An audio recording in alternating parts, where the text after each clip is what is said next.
We are Baltimore. We are St. Louis.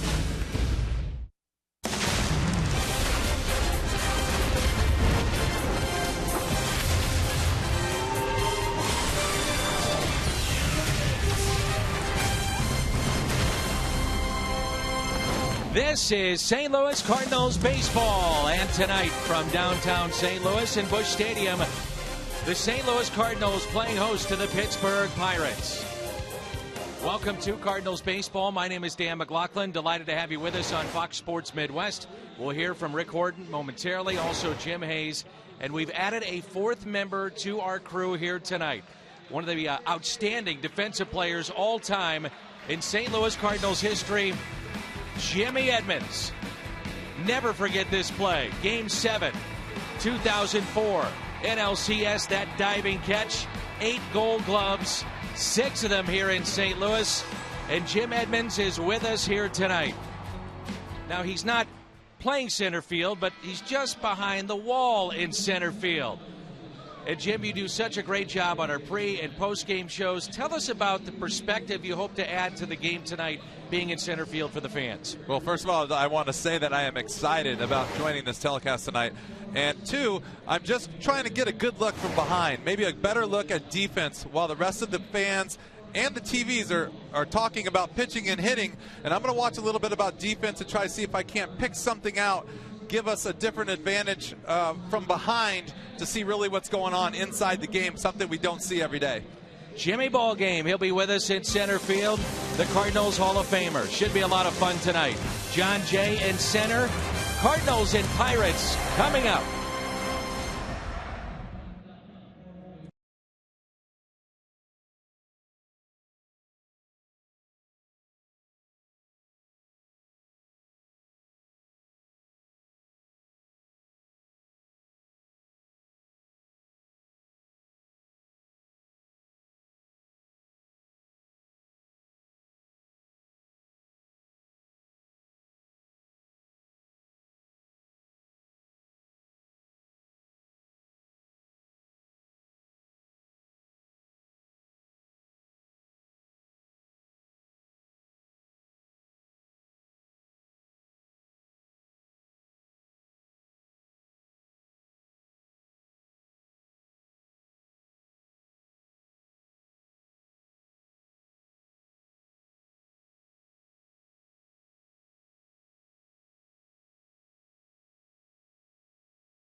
Pirates are in town. And so is A.J. Burnett. Gets the start this evening. Last year, 8-18 with the Phillies. Those 18 losses led Major League Baseball. 9-6 against the Cardinals in his career, including this terrific game a year ago in June where he gave up just 1 run in 9 full innings. He has a tremendous curveball and will pile up the strikeouts. In the lineup tonight, Jason Hayward at 325, tuning up that swing. He's in the 6th spot. 7 for 16 off of A.J. Burnett. Burnett, Lynn coming up.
Is brought to you by Budweiser, designated driver, and enjoy the great times.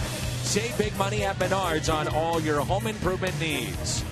And visit your local Mid-America Chevy dealers for great prices on our all-new 2015 vehicles today. Moments ago, John Jay hustling out to center field. Our friend Jim Edmonds, the Cardinals Hall of Famer, patrolled that area for years with the St. Louis Cardinals and in this ballpark, and he's with us here tonight. Along with Rick Horton in the booth, I'm Dan McLaughlin. Jim Hayes is here too. It's Gregory Polanco leading things off, followed by Josh Harrison and Andrew McCutchen. Neil Walker, the switch hitter, second baseman, batting cleanup. Starling Marte leads your club in home runs and RBIs. Pedro Alvarez, Francisco Cervelli, Jordy Mercer, and A.J. Burnett is batting ninth. And pitching for St. Louis, making his 5th start, right-hander Lance Lynn. Career record of 50-30 with an ERA of 3.47 was not his normal command self. His last outing gave up 10 hits in 5 innings, but did have 6 strikeouts.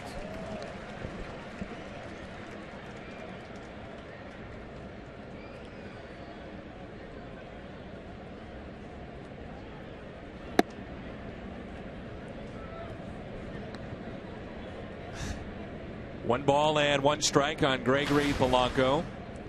Leads the Pirates in stolen bases with 7, third in the National League. Check swing, and it's 1-2. Hyundai pitch arsenal for Lance Lynn. You're going to get a lot of fastballs from Lance Lynn, and we talk about it a lot. He throws it up in the zone and down in the zone. Very effective with both kinds of fastballs. 72.5% of the time. Does have a slider, a little bit bigger slider that we're calling a curve, and an occasional changeup, but he's mostly going to pound the zone with fastballs. Was not getting corners in his last outing. I think it frustrated him a bit, and he never really got on track with that command we talked about. The 1-2 pitch to Polanco, held on by Yadier Molina, and a strikeout to start the game. A look at the Cardinals defense presented by Dobbs Tire and Auto Centers. I'm going to bring in Jim Edmonds now. Jim, you work with the Cardinals during spring training. What are you working on with John Jay the last couple of springs? Well, actually, he's pretty polished. I was pretty surprised. He did a lot of things that I did. And actually, right now, first hitter, I've been watching him. If you pay attention to him, he's moving every time the ball crosses the plate, and he's getting that first step, and I like what I see, and that's something I had to work on. Here is Harrison, breaking ball. And Jimmy, when you have a guy like Lance Lynn, and Rick was just talking about the amount of fastballs, so not as many off-speed pitches, does that change positioning for center fielder? And here's a ground ball that's hit to Peralta. Tough play.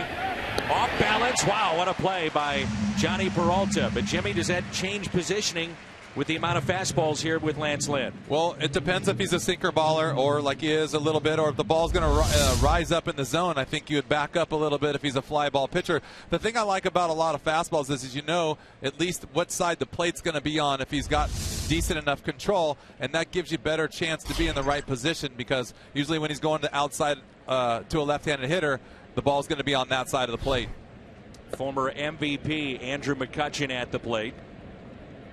Cardinals have held him in check if you go back to 2013. Since that time, including his MVP season, McCutchen only hitting .246 against St. Louis. And he's off to a slow start this year as well, hitting just .194. Drastically new hairstyle for him. Kind of reminds me of the story of Samson and Delilah a little bit. He's lost his long hair and perhaps some of that strength with it. In the air, center field. Jay back, plenty of room. And he's got it. Must have been the locks. Kept it in the ballpark. John Jay will lead it off when we come back. A 1-2-3 inning for Lance Lynn. Jimmy talked about jumps.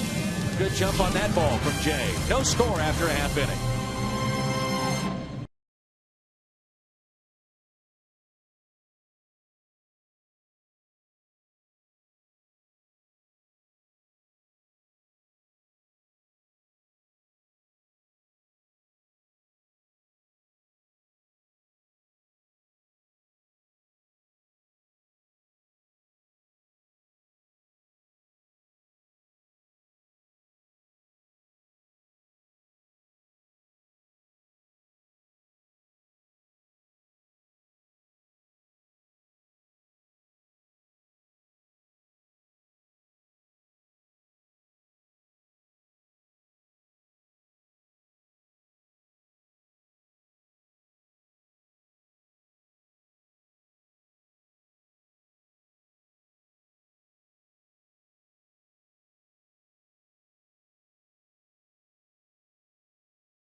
Initially here for the St. Louis Cardinals, John Jay will lead things off, followed by Matt Carpenter, red hot, along with Matt Holliday, who also is red hot. Then Matt Adams, Johnny Peralta, Jason Hayward, Yadier Molina, Colton Wong, and Lance Lynn. 38-year-old A.J. Burnett making his 5th start, and so far he has been lights out. Always piles up the strikeouts, has been an over 500 pitcher against the Cardinals, and really you watch his curveball. That's his put-away pitch, and to see if the Cardinals allow him to get deep into counts and get to that put-away pitch, or if they'll start swinging early in the count at the fastball. Big gap in right center for John Jay. Talked about it moments ago that A.J. Burnett, last time we saw him wearing the Phillies uniform, came in and threw a complete game against the Cardinals. And Jay hits it to the right side. Diving stop by Walker, and safe. Cervelli backing up, and John Jay is aboard with a leadoff hit. Well, that was a nice play by Neil Walker, and it looked like Burnett just missed the throw. I mean, that's a tough play to make and execute when you've got a second baseman in the outfield diving and throwing, the pitcher on the move. He's thinking about where the bag is, but that's a catchable ball, and you see his head go down and try to pick up the bag. He catches that ball, John Jay's out. You would be hard-pressed to find a better 2 and 3 in a lineup right now in all of Major League Baseball with Matt Carpenter and then Matt Holliday. Carpenter is 5th best in the National League in average at .372.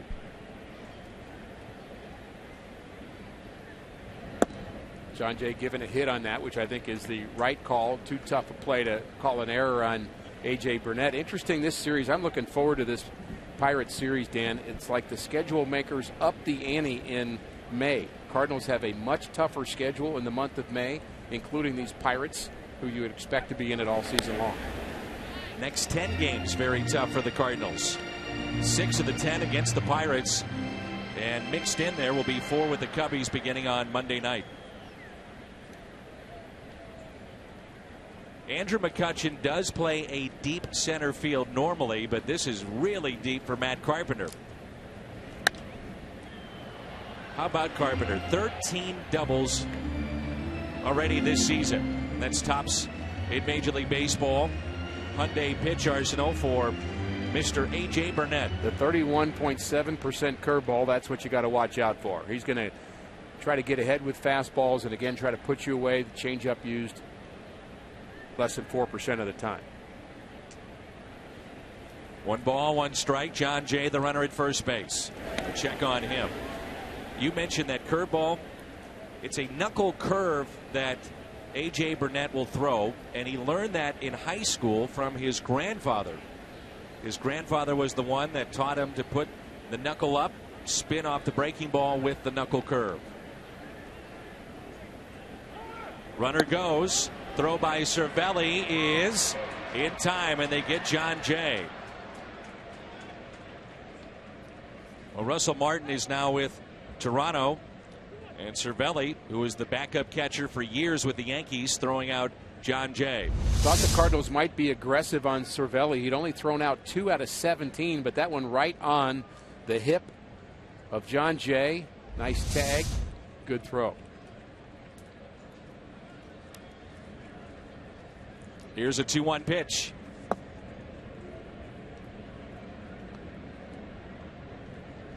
Three and 1. Now Carpenter really in the driver's seat. Not afraid to hit with 2 strikes, so he can be extremely selective on the next couple of pitches. Not to his liking, takes it for a strike, 3 and 2. Perfect example there. You're zoning in a particular area of the plate, and he must have been looking for something middle away, and that ball's inside, and you know he kind of wasn't looking for that. So worst thing you do is you take it and it's a strike, and you got another one to go after. 3-2 pitch. Lined out to left center field. There's Andrew McCutchen.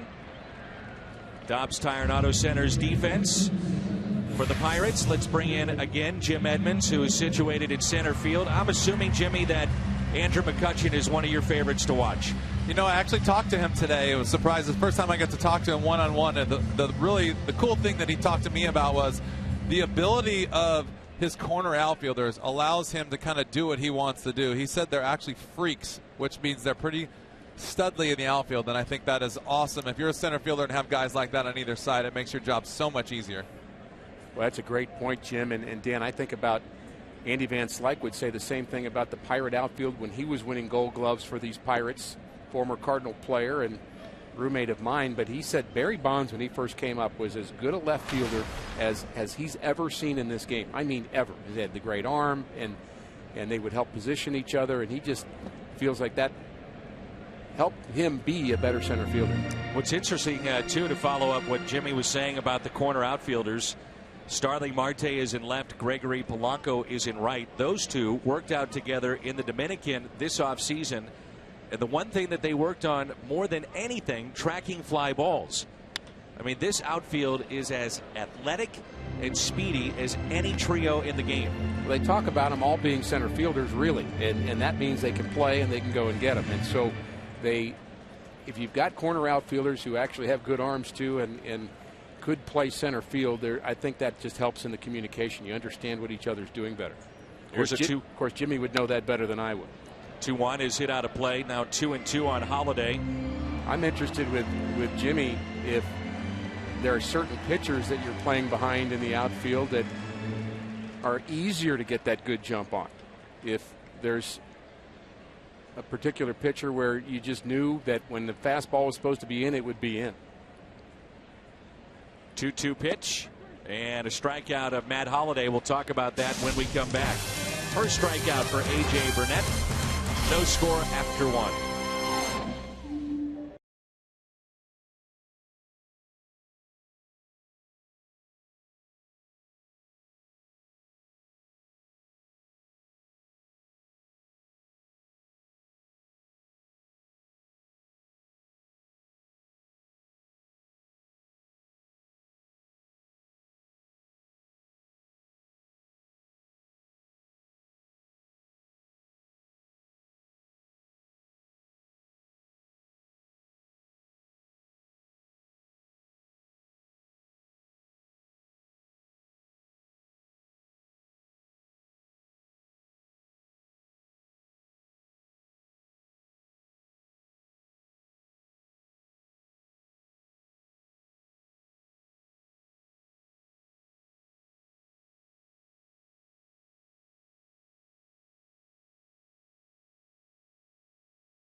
Starling Marte and Pedro Alvarez for the Pirates here in the top of the second.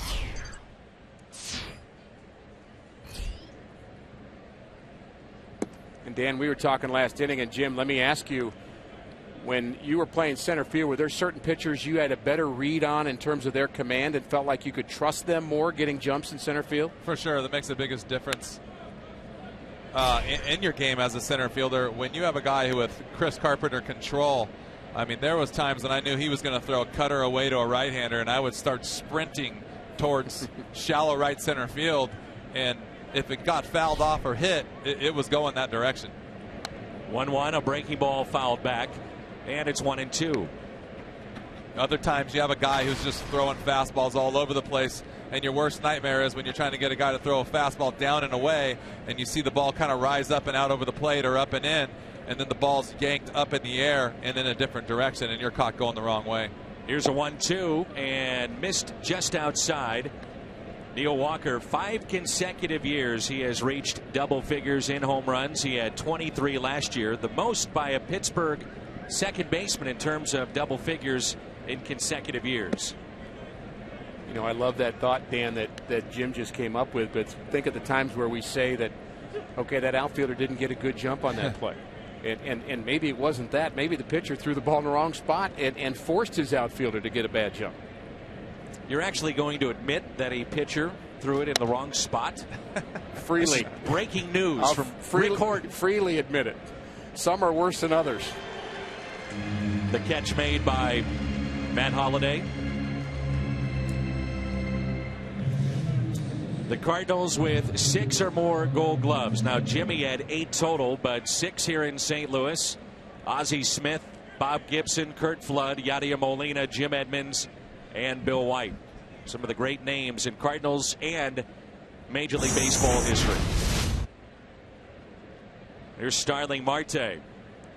Marte with 6 home runs, 17 RBIs to lead the Pirates in those categories, and he's hitting .247. Got a great idea for next year's telecast. We get Ozzie Smith to sit out behind the shortstop. We get Bob Gibson, get him a chair, put him right behind the pitcher's mound, have all their mics open, and we'll talk about what it's like to play those positions. Why not? Well, no one's going to stop Bob Gibson. If he wants to go out there right now, we just say, okay, we'll find the chair. I think that's true. That would That's be like smart. That'd be like fantasy camp. That's right. That's right.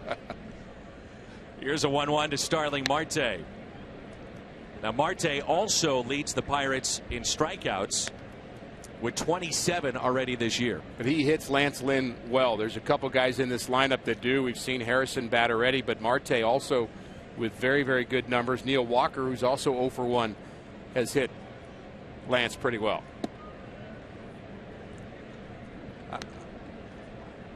I was just going to say, if you guys could see, Johnny and Matt Holliday both moved over to their left about 15 to 20 feet as soon as he got ahead in the count. And there you go.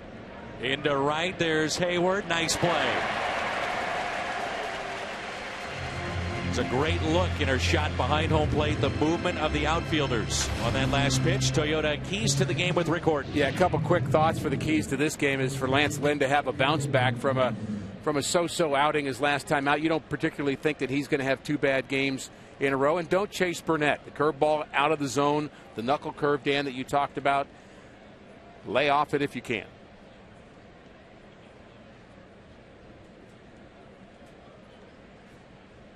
Here's Pedro Alvarez. 18 home runs last year. He has 4 this season. Had a nice conversation with Pedro before the game. And I told you I was going to visit with him, and Rick said, go ask him about struggling in the game of baseball. What did he do a couple of years ago when he, bottom line, this was 3 years ago, he was striking out at a rapid pace, was not putting the ball in play. And he said he has a great group of friends that played at Vanderbilt that are now major leaguers, and all are very, very close. That includes David Price, Flaherty, some of the others that are rather big names in the game. And he said, we probably talk to each other too much. However, that's one way that you stay on top of things and keep it in perspective. He's a really neat guy. Dan, as I told you, I don't know that I've ever seen a player at the big league level struggle as much as he did a couple of years ago. He'd had a good season the year before, but he was just, he couldn't hit anything. And it was frustrating to watch him, and I felt that mentally, I didn't know how this guy's ever going to get out of it, but he did. And to his credit, he really showed he was mentally tough. Ground ball hit to Adams. Flips to Lance Lynn for the out. 1-2-3 inning for Lynn. 6 up, 6 down. Bottom of 2 rolls in after this.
Louis. The Cardinals starting play tonight, 3.5 in front of Pittsburgh, 2.5 in front of Chicago, as we say good evening to Jim Hayes. Hey, Dan, Carlos Villanueva is the baseball version of duct tape. He's done every job a pitcher can do, and he says it's really the story of his 10-year major league career. Yesterday, he threw 3 2/3 innings of scoreless baseball, got the win in relief of Tim Cooney.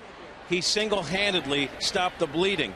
Now, come Tuesday, the Cards will need a start from someone, and Carlos hopes it'll be him, but he won't ask for the chance. He told me, quote, "I don't think I have to. Hopefully by now they trust me." Dan, if he doesn't get the start, that's fine with Carlos, too. He's happy doing whatever needs to be done. Jim, some of the options the Cardinals could have on that start on Tuesday would be potentially Villanueva. Who else are we looking at? They could go with Tyler Lyons, and if that's the case, you would venture to guess that Villanueva would also factor in. But right now the Cardinals are saying they haven't made a decision on Tuesday's start. Miguel Sokolovic is in the bullpen right now for the Cardinals, a right-hander. And here is Johnny Peralta, and he swings through strike one.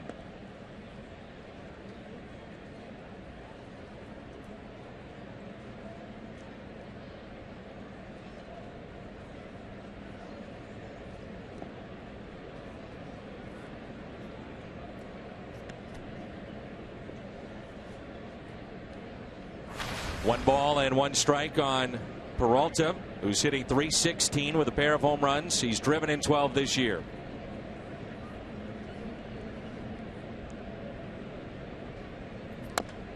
The Pirates, in trying to break the 20 consecutive losing seasons, they are one of the teams that has incorporated shifts more than most around Major League Baseball.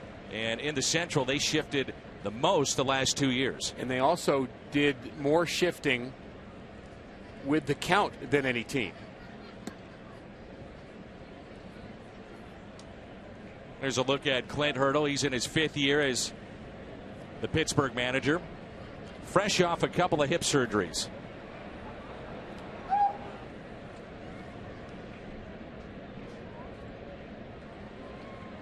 Here's a 2-2 pitch.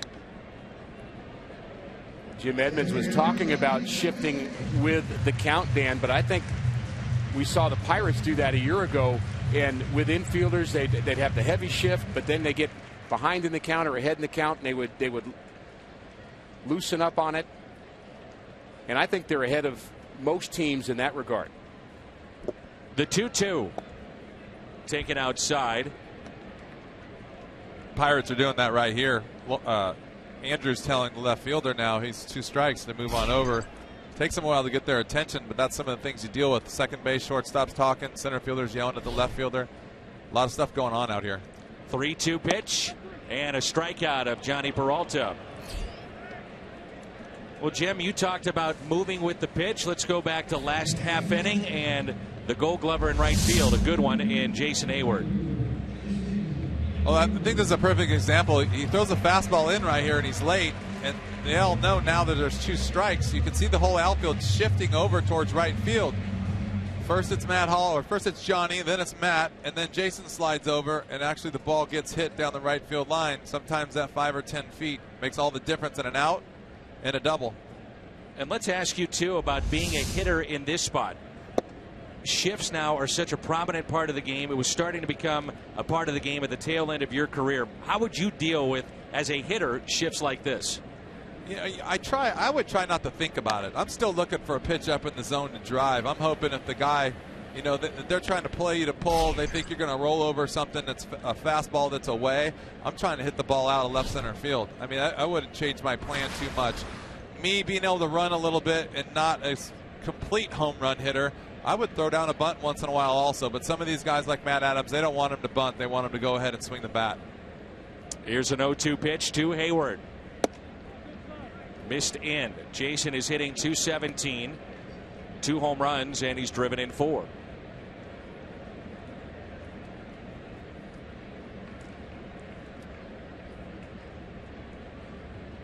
Here's a 1-2 pitch.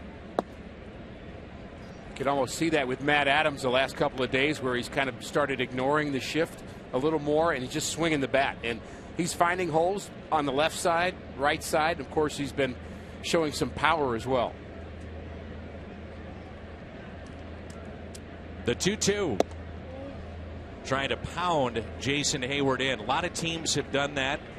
Pitched him in, and also they pitch him up in the zone. And there's the example of Burnett trying to get Cardinals to chase. He's trying to just tease that strike zone. That's what strikeout pitchers do. They try to expand the zone a little bit, make you chase. Outside to Hayward. So 2 outs, and it brings in Yadier Molina. 6 is a serious number at On the Run. When the Cardinals score 6, any size drink is just 50 cents the next day. Coffee, fountain, frozen drinks. When they score, you pour at your nearest On the Run. You earned it.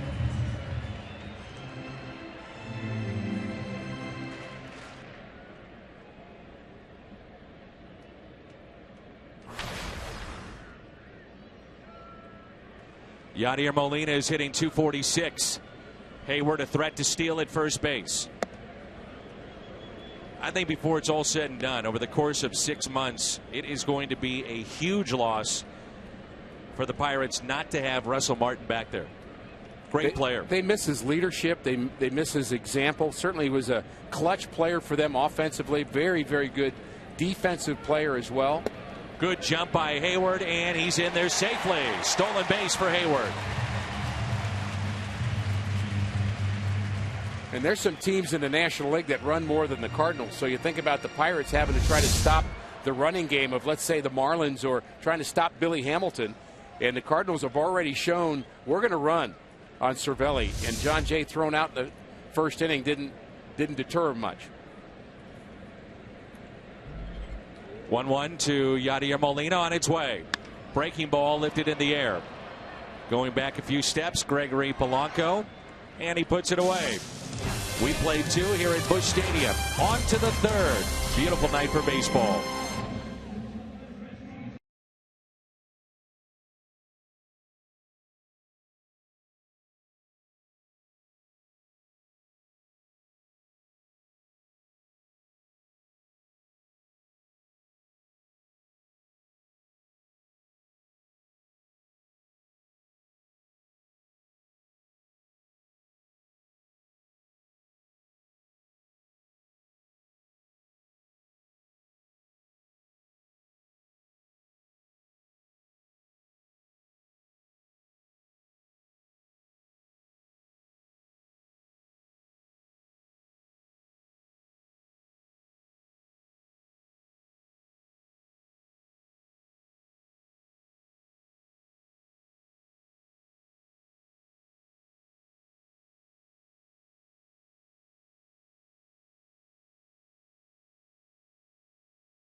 Is brought to you by Steel Outdoor Power Equipment. Quality, reliability, and value. Find a servicing Steel dealer at steeldealers.com or search STIHL. And by Ford, the official cars and trucks of the St. Louis Cardinals. Isn't that great to see? Mike Shannon is there, Jim Edmonds. Cardinals Hall of Famers will have an exclusive announcement on Fox Sports Midwest with Cardinals President Bill DeWitt, and a show for the announcement of 4 new Cardinal Hall of Famers. That'll be Monday at 6 here on Fox Sports Midwest. And at the risk of sounding like an admiration society, I must tell you, Dan, with all sincerity, you did a great job with that show a year ago. I'm looking forward to that on Monday night.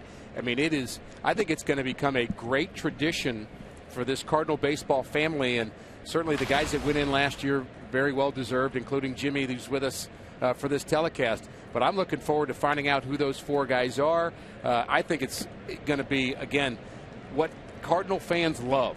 Celebrating Cardinal. Is the Hall of Fame important nationally? Absolutely. But that Cardinals Hall of Fame, I think, is going to just get better and better. Appreciate it. Thank you. And it's, well, I'll tell you what, there's some big names going in, and one of them very close to your heart. A swing and a miss. Francisco Cervelli. Marty Marion went in last year. Willie McGee. And a strikeout of Cervelli. And that's strikeout number 2 for Lance Lynn. He's always had swing and miss stuff with his fastball. I think certain pitchers will set themselves apart by their ability to do that, to just attack the zone and say, here it is, hit it, and get that late movement, that little jump on the ball, and Lance Lynn certainly has that. Jordy Mercer, really an afterthought for years in the Pittsburgh system. Awful start a year ago, and then finished up the year with 12 home runs, hit .255, and was a solid player defensively at shortstop. I think he can be better. I mean, I've seen him good, and then you look at his numbers, and he doesn't always sustain those numbers. But you know, I've seen him play some good shortstop and seen him with the occasional power. I think he's got a chance of being one of the top shortstops in the game. Not there yet. Out of play. You mentioned the numbers in the last start for Lance Lynn, which was over the weekend in Milwaukee. 6 runs, 6 extra base hits in 5 innings against Milwaukee, which was a concern.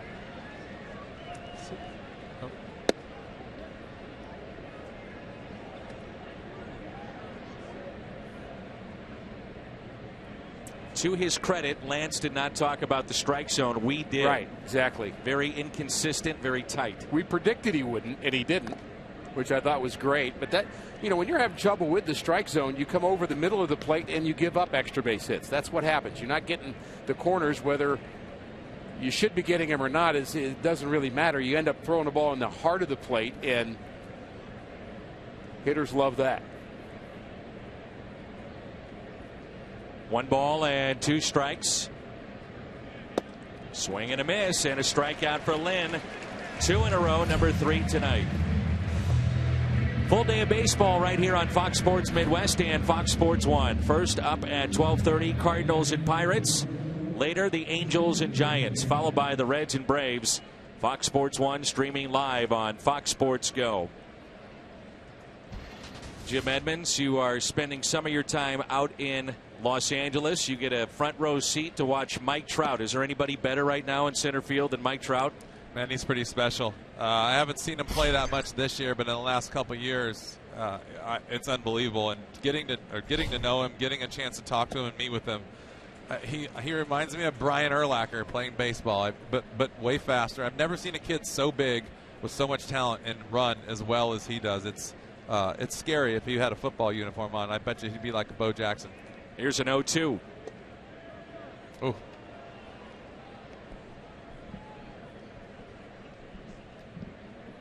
I think it's safe to say he is the face of Major League Baseball, Mike Trout. No question. Right now, he's the best player in the game, overall player in the game. And that swung on and missed as Lynn strikes out the side here in the 3rd.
it has been a season changer so far when you think about just what the Cardinals pitching has been able to do. Fewest runs allowed through 21 games since 1914.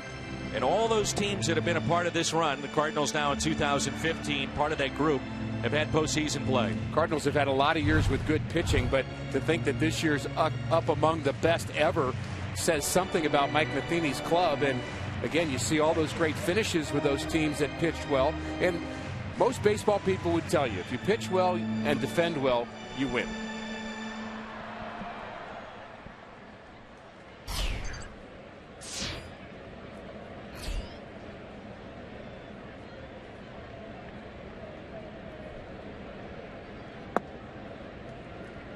That pitch taken low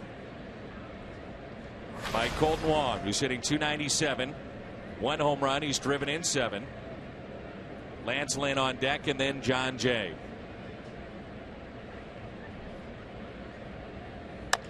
Chop to the right side. Alvarez flips to Burnett, and he makes no. He dropped it. And Wong is aboard. Second play just like that. The first one was scored as a hit, rightfully so. This one will be an error on A.J. Burnett, and he did everything right except catch the baseball, which matters. There's the play. The scoop, perfect, right in the middle of the glove. And this happened earlier. The ball just off the tip of the glove. He looks down to cover the base and again forgets to secure the baseball.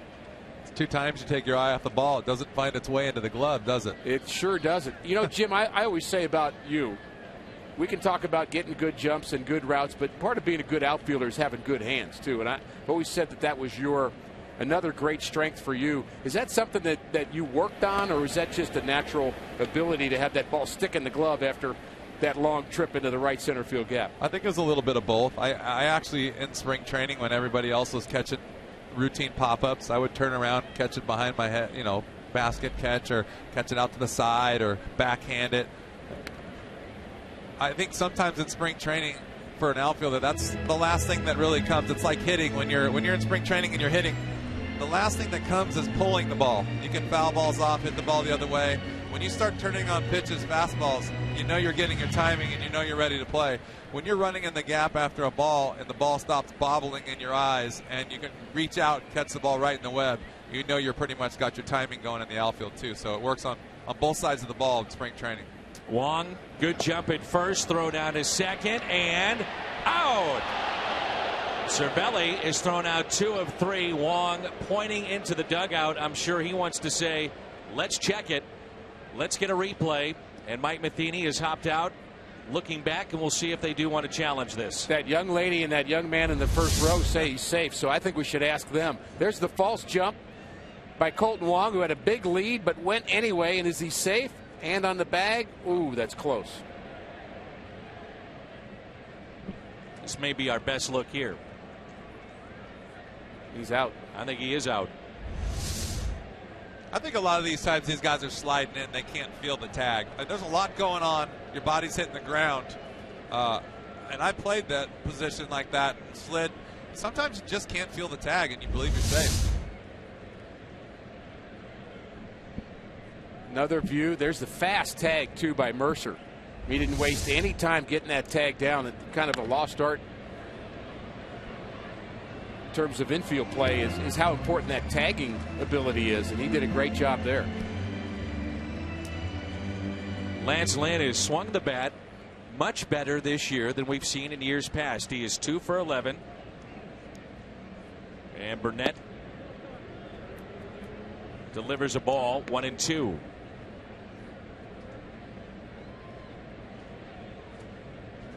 We've had 2 misplays at the bag at first by A.J. Burnett, and Cervelli's picked him up with 2 caught stealings with John Jay. Colton Wong.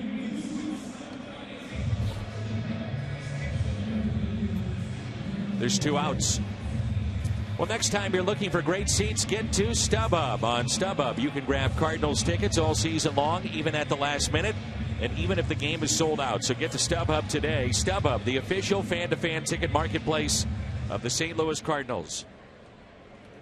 That error was number 37 in the career of A.J. Burnett, which is the highest of any major league pitcher who is active. Teams will run against A.J. Burnett. It's been that way his entire career. He's now 38. And first stint with the Pirates was in 12 and 13. He was 26 and 21. Last year, as we mentioned, was with the Phillies. The Phillies wanted him back this year, and he accepted less to go to Pittsburgh. And he's saying that this is more than likely his final season in the big leagues. 1 year, $8.5 million deal.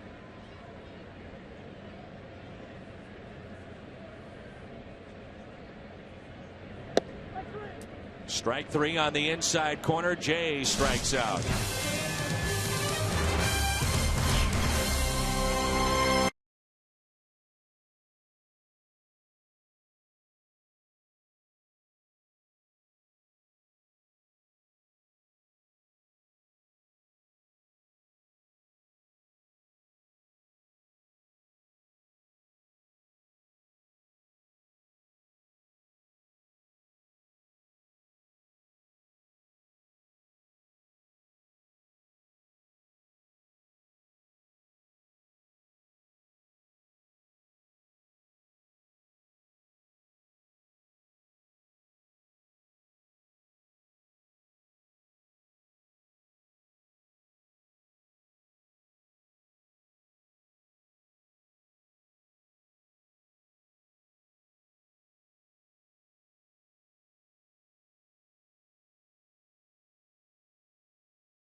Cardinals Hall of Famer Jim Hayes and Jim Edmonds. You know, I got to give you trouble, Jim Edmonds, because I know the cat gives you a lot of trouble, so I was going to try to get a rise out of you, because I know you're so nervous being on TV tonight, right?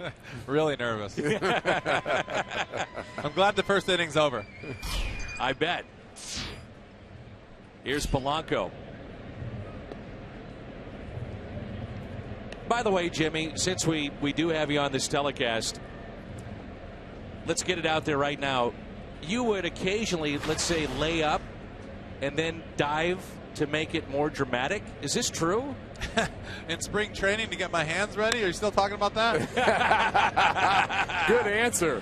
Nicely done, Jim Edmonds. I don't want to interrupt this play right here, but you know, it's funny. I hear that story a lot, but I'll tell you what. If you can run full speed and dive after a ball, and you do that too many times, your body takes a toll on your body, and I don't really think that that's a good idea for anyone. So if anyone's listening right now and they think that that's true, go out there and do that yourself 400 or 500 times in a day and see how it feels. I bet. We had to give you a little trouble. I'm okay with it. I know you and the cat are very close, so, you know, I had to go with the cat in center field, just getting a rise out of you, Jimmy. The cat's down there in the well, and I'm up here in the fresh air and the nice people.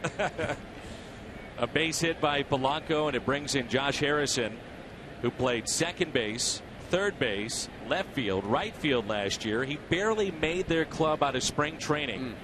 And then he becomes an all-star and almost won the batting championship. Just signed a long-term extension with the Pirates.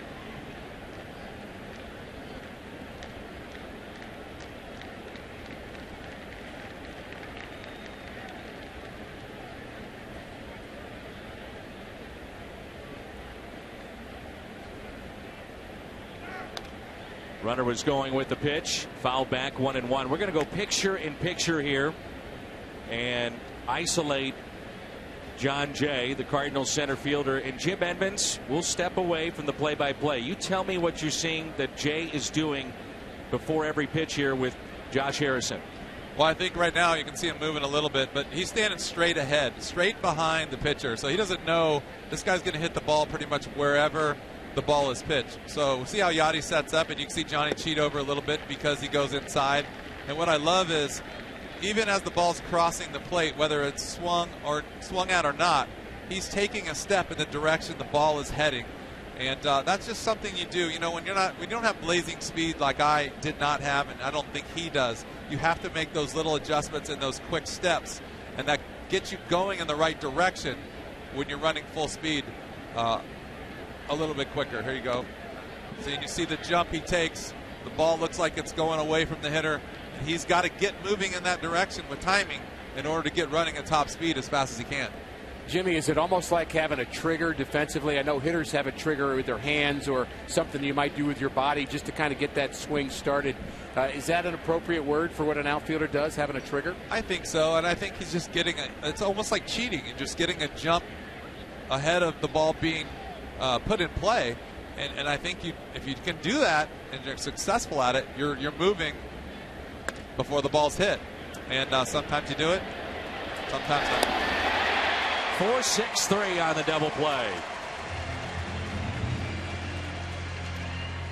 Jim, another question. This may be an obvious answer to you and to many around the game, but for those at home that wonder, can a center fielder look in and get a sign from a catcher? Can you read the signs from all the way out there in center field? All day long. That's how we played the game. I think that you sometimes can't see exactly what's put down, but you can tell the difference between a fastball and a breaking ball, and sometimes that's all you need. You need to see one finger or three, and that's it. Then you get location on top of that, and you have a pretty good idea of what's going on. So, Jimmy, even with runners in scoring position, if a pitcher and catcher changes signs, we often see infielders come in to make sure that they know what those new signs are. Is that something you would ask them between innings, just in case they again switch signs? You want to be able to get that jump. For sure.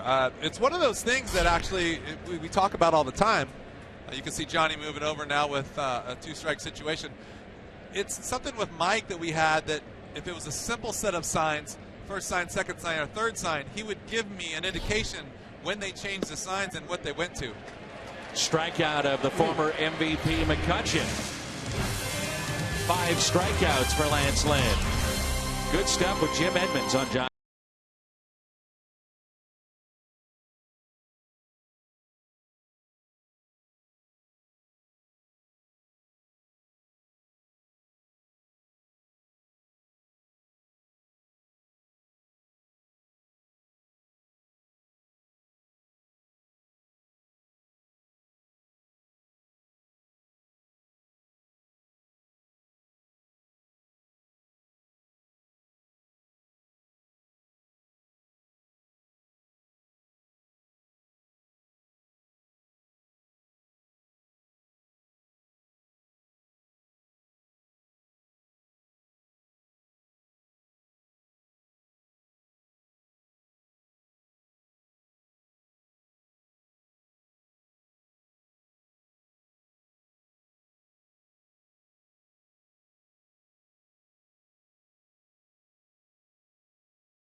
Lewis, Jim Hayes, Jim Edmonds, Rick Horton, Dan McLaughlin with you. Just joining us, we have the Cardinals' outstanding Hall of Famer, Gold Glover, Jim Edmonds out in center field. Rick with me here in the booth. Love the drink run with any size, any flavor McCafe shake for just $1.99 at McDonald's. Look at Big Mac land here at the ballpark.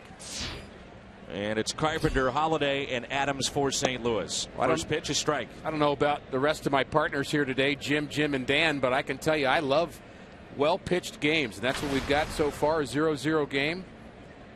My kind of game. I think it lends itself to a lot of strategy and a lot of, do you run? Do you keep running on Cervelli? Do you start trying to bunt guys over? Do you think about hitting runs? And how do you scratch your run across so you can give your bullpen a chance to close it out?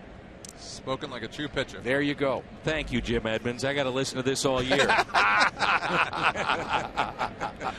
There, I just reading something. I don't know if it was like last week or it's been every day for the last 2 months about trying to get offense back in the game. And here you are, loving a pitcher's goal. That's right. Hey, you can't please everybody. Hey, Jimmy, what do you see out of Matt Carpenter? Why is he one of the best hitters and I think the MVP of the first month in the National League? You know what? He's very still. He doesn't do too much with his body. He looks like he knows exactly what he wants to do, and that's very hard to do day in and day out. And he's got a nice short swing. He's not hitting for power, or he's not swinging for power. He's trying to hit the ball in the nose every time. He really doesn't waste any movement. He's nice and easy, and it allows him to track the ball longer than most people. Lets it get deep. So you're talking about, a guy that then, because of that, Jimmy, hits better with 2 strikes than most. And he's not afraid to, and he lets the ball travel just a little bit longer, and he can recognize the pitch a little bit longer. And the key to it really is to be able to take balls and swing at strikes, to be honest with you. Just like that. Exactly. If you're swinging at balls, then you're always behind the count, and then you get a little nervous, and it really creates just a lot of false stuff in your head, and it really just makes it hard on you mentally. You just don't know what you're looking for. From 60 feet 6 inches away, you can always tell when a hitter looks lost. And Matt Carpenter, who's featured in our promo here, never looks lost. The Matt Carpenter batting practice jersey, Saturday, May 2nd.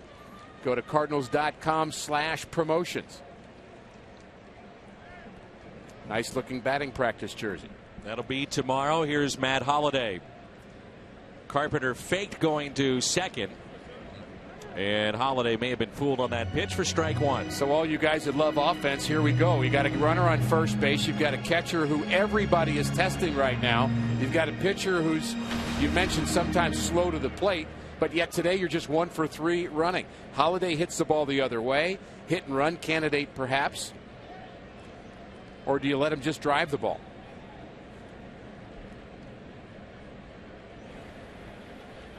And a check on Matt Carpenter.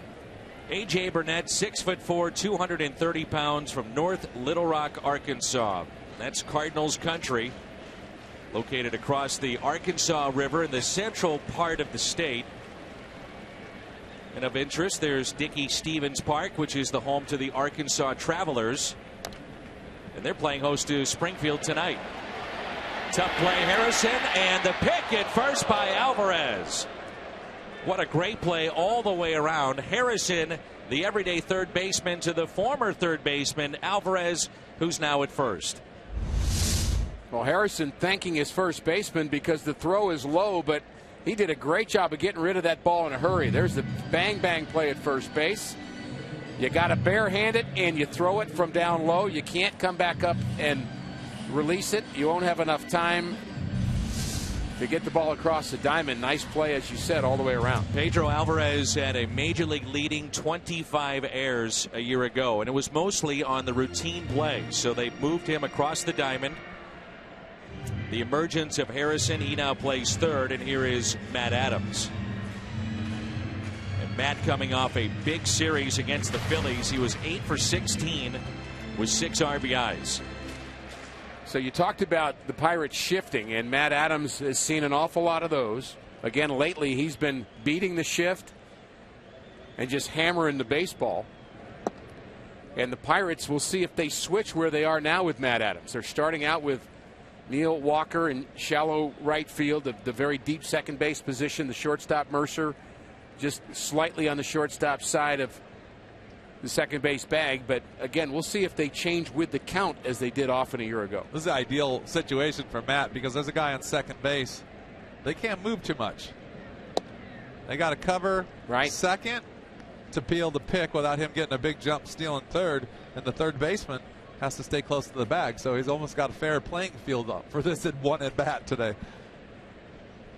Outfield is straight away and deep. The 1-1 pitch to Matt Adams.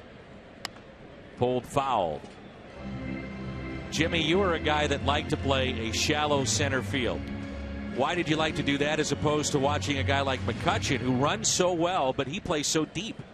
When I was with the Angels organization, Bobby Knopp, he told me, why do I want to take away the mistakes by the pitcher? Why don't I want to catch all the good pitches that were blooped into center field? And he basically trained me how to read that situation and to go get those balls. And he thought that if I had a good enough jump that I would run down the balls that were lofted over my head, and if they hit any harder, they were homers. Boy, psychologically, that's so true from the point of view of the pitcher. If you give up a ball that's smoked over the center fielder's head, you're standing there saying, my fault. I mean, I got to make a better pitch. But if you give up one of those bloops to center, and as it's hit, you say, oh, that's an out, and it drops, that can be very frustrating. Can't tell you how many times I came to the dugout with La Russa yelling at me, and the pitcher standing behind him saying, my fault, my fault. Yeah, Tony did like you to play a little deeper. I can remember times where he would try to push you back, and he wasn't always successful, was he? Well, you know what? No, not really. But as I got older, I guess he was trying to push me back a little bit. But I'll tell you what, in this ballpark, when we changed ballparks, this ballpark's a lot bigger and a lot tougher to play defense in. And I think he, instead of telling me, he just slowly tried to push me back. And I had to figure it out on my own. Hit to the right side. On the outfield grass, it's Neil Walker. Advancing from second to third, it's Matt Carpenter. So once again, who are the latest legends that will join Jim Edmonds in the Cardinals Hall of Fame? Find out on Monday. An exclusive announcement and half-hour show. That'll be at 6, right before our pregame show at 6:30. Cardinals president Bill DeWitt will make the announcements of 4 added to the Cardinals Hall of Fame. That's this Monday at 6, exclusively on Fox Sports Midwest. And you said somebody dear to my heart, didn't you? Yes, I did. That's all you're going to tell me? That's all I'm telling you. You loved everybody, so well, it's how going to do you be know hard there's for not you. 4 of them that are dear to my heart? Well, could be. Could be. Nice play by Cervelli to keep that in front. Saved a run.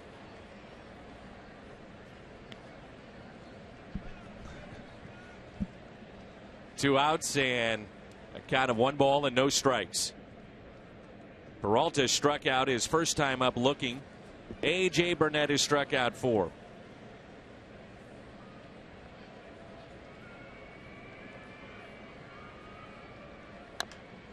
You know, you watch A.J. Burnett in this game and then you look at his numbers and what he's done.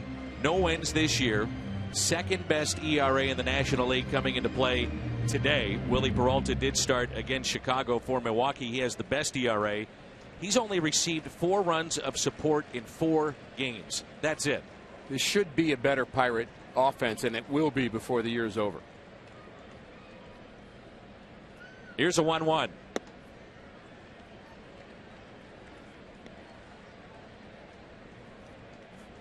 Very much an important part of the Pirates' turnaround, helping them to the postseason for the first time in 2 decades. They said he was very much a leader of that team. Here's a 2-1 pitch. Now 2-2.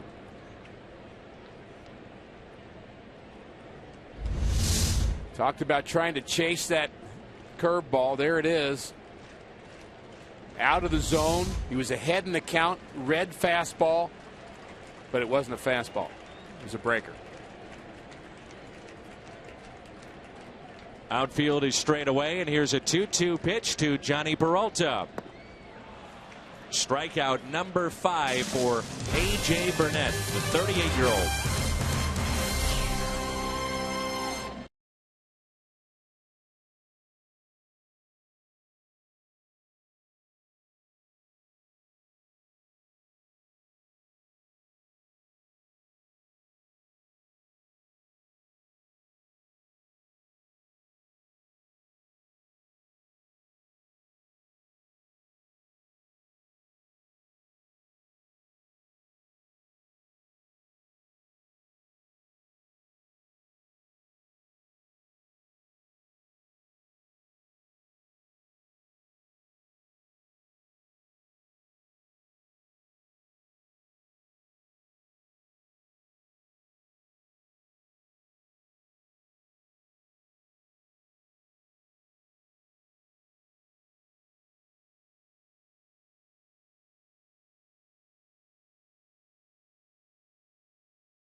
Cardinals against the Pittsburgh Pirates. They've won 8 of the last 10 here at Busch Stadium. As a matter of fact, they've won 13 of the past 16. As Neil Walker takes a pitch high, and we're underway here in the 5th. Dan, we talked earlier about how many games the Cardinals have against the Pirates in the month of May. They have a series in Pittsburgh next week, but they also play some other pretty tough teams this month. They have a 3-game set with Detroit, and then that's followed by 4 games against the Mets, and then a weekend series against the Kansas City Royals. So you talk about playing some of the best teams in baseball, at least in the National League here in this month, and you're going to close out with the Dodgers. Walker is 0 for 2.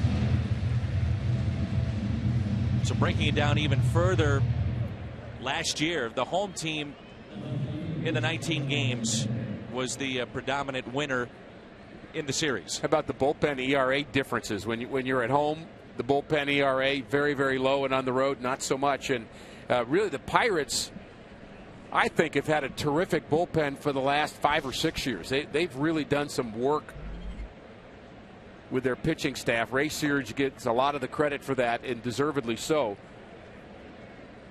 And that's why I think the Pirates will be in this. And some people think maybe losing Russell Martin's too much, but I think their pitching's too good for them not to be in it.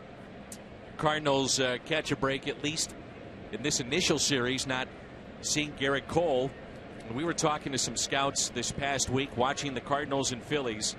2 scouts told us he is the best right now in baseball. In baseball, not just the National League.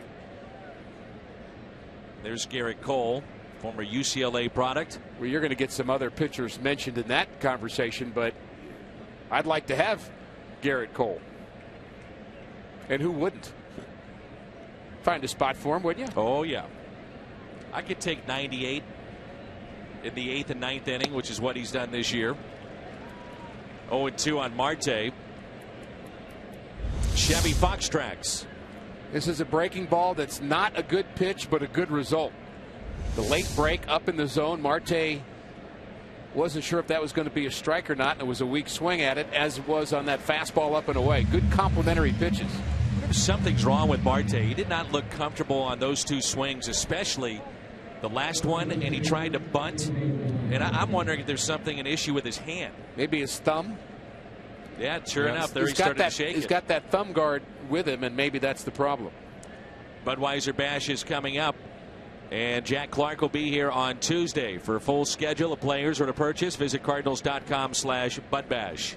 I get asked an awful lot about that thumb guard, and I don't think I remember Jimmy ever using it, but players in the 80s started using that. Tom Herr actually was investing in that company that started those thumb guards, where you could kind of get that little extra cushion so you wouldn't feel that vibration of the bat if you got jammed. Now, Jim Edmonds never got jammed, so he probably didn't need one. Oh, yeah? I got jammed a lot, but I hit more off the end of the bat. And Danny, you're right. He was shaking his hand, so he doesn't look like he's 100%. Yeah, and here's a guy that is leading their team in home runs, so he could put you on top with one swing of the bat. Now, he does have good speed. It's only one hit aside, but trying to bunt his way on, and maybe that's an indication that the hand is not quite right. So it's 2 balls and 1 strike on Pedro Alvarez.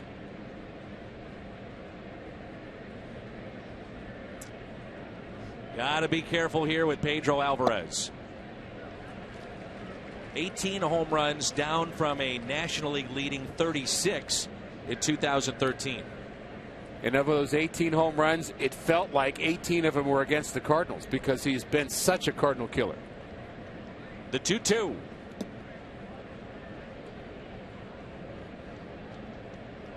Pedro was born in the Dominican. As a kid, his family looked for a better life. They moved to New York, grew up in the area that Manny Ramirez was a part of, and people referred to him as a kid as the next Manny Ramirez when Manny was doing his thing.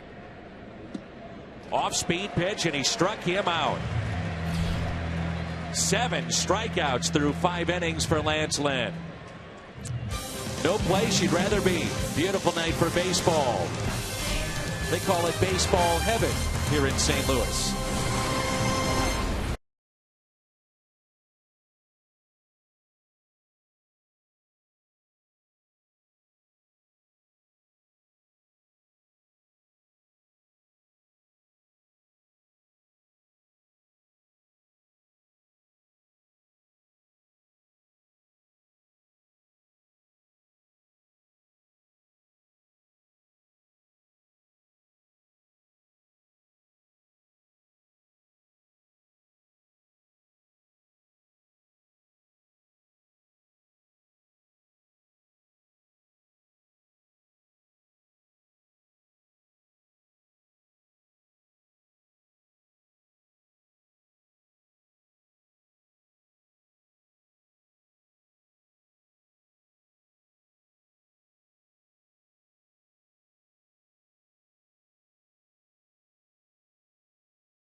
Best winning percentage.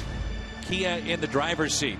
7th time since 1900. Cardinals did that in the month of April. And since 2013 overall, the Cardinals have been one of the best in baseball.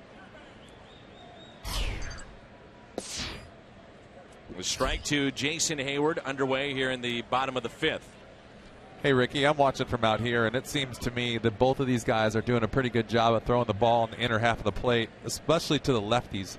I think that is why they are being so successful with the breaking ball, and they're getting guys to cheat a little bit. 100% agree with you. And Burnett's doing it. He worked Carpenter inside. We saw Lance Lynn do it last inning, pound that ball in the inside half. It just makes the plate look wider, doesn't it?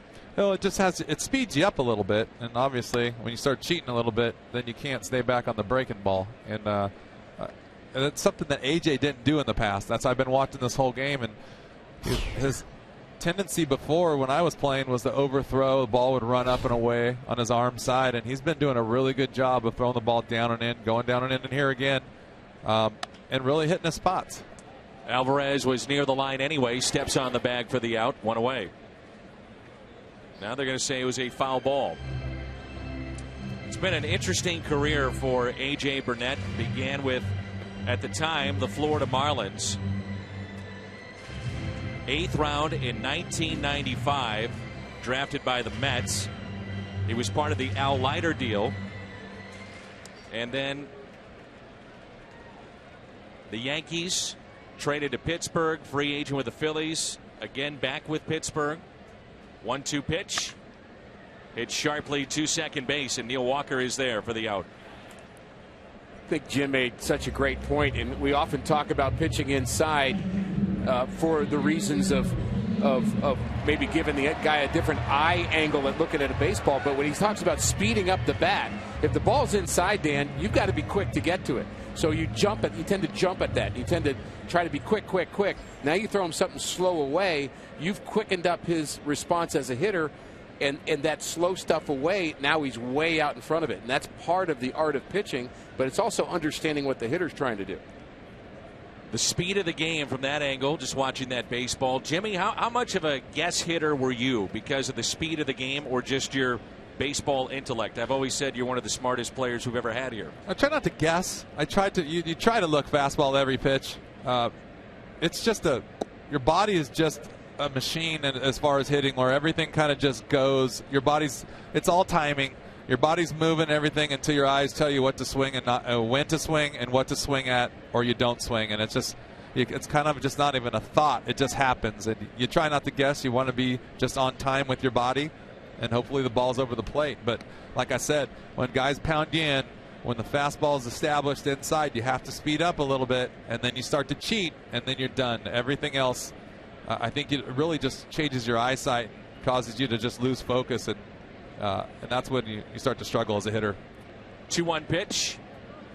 I thought back in 2006, Jeff Suppan picked up the NLCS MVP, but if you look at the numbers for Yadier Molina, it was kind of a coming out party for him offensively. He had the big hit against the Mets in Game 7, and ever since then he has been a top hitting catcher in the league, and he lines this into right. Did you feel the same way, Jimmy? That was kind of his coming out party? Yeah, I think that showed him that he could do it. And I think when you do it on that stage, you could do it anywhere. And once you start doing it in the playoffs, this stuff it's not easy, but it's a lot less pressure, and you just got to learn how to go out there and do it night in and night out. And sometimes it does. It's your coming out party in the playoffs, and then you get established during the season, and the rest is history. Such a smart, incredibly cerebral baseball player, Yadier Molina.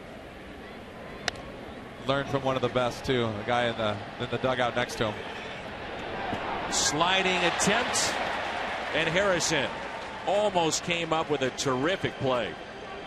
Well, he actually called off Cervelli, and Cervelli was almost camped under that ball. I'm not sure Harrison realized how good a shot Cervelli had at making this play, but he's already calling for it. Harrison calls him off, so he stops, backs up, and it was actually a tougher play for Josh Harrison. There's a break. Now you got to make it hurt.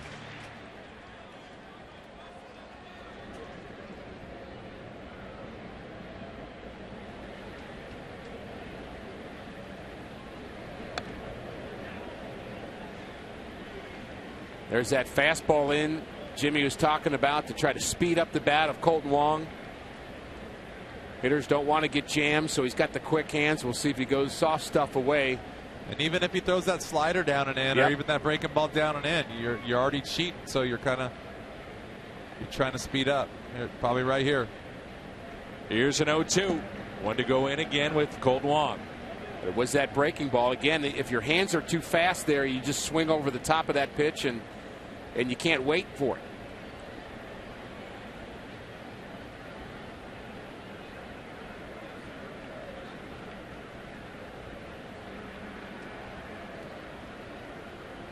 Short lead at first by Yadier Molina, and a 1-2 pitch to Kolten Wong. Inside again. Backed him off the plate. 2-2. Wong reached on an error his first time and then was caught stealing. Cervelli has caught 2 of 3 base runners tonight.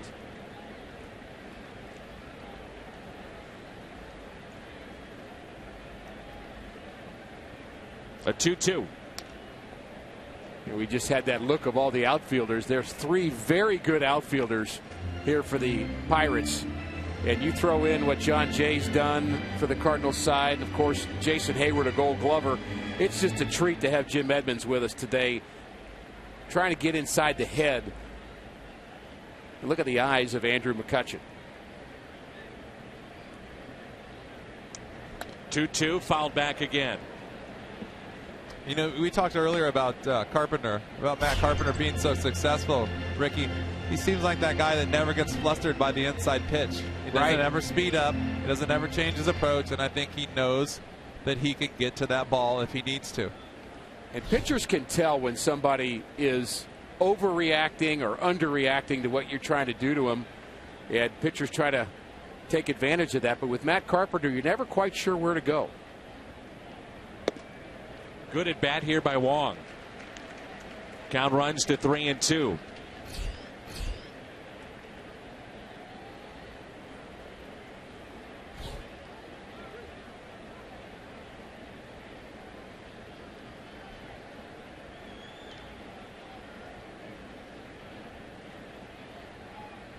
Three-two pitch. Molina not running, taken for a ball. Good at bat. Been an interesting day for A.J. Burnett with his glove. He's pitched extraordinarily well. He's allowed just 2 hits, but he's boxed a couple of balls. This one covering first base. Whoops. That one covering first base. And this one on a throwback from the umpire. So a nice little trifecta of drops for A.J. Burnett.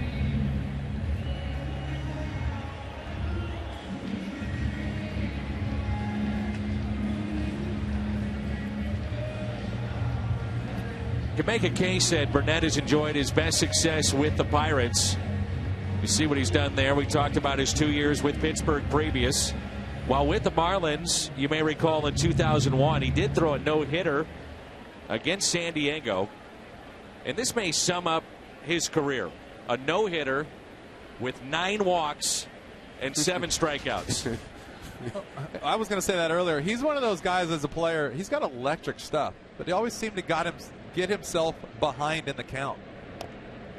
Lynn drops down the bunt, rolling foul. At that time, it was just the third of what now is 5 no-hitters in Marlins history. Al Leiter, Kevin Brown, then Burnett, Anibal Sanchez, Henderson Alvarez. And ironically enough, against San Diego, the only team right now in the major leagues that has never thrown a no-hitter. Used to be with the Mets until Santana. Johan Santana. We were there. Against the St. Louis Cardinals. Here's an 0-1.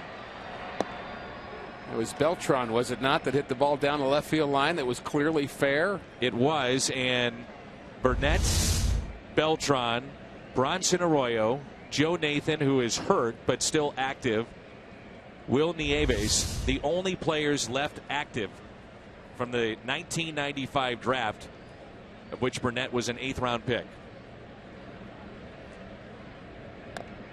Lynn pushes it foul. Not sure he could pick it up, but he's a little frustrated.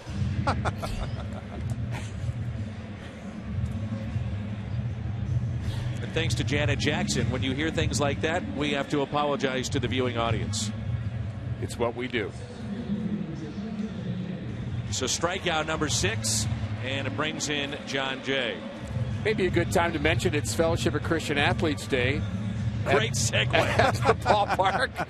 There's 1,300 kids here who I'm sure did not hear what Lance Lynn said.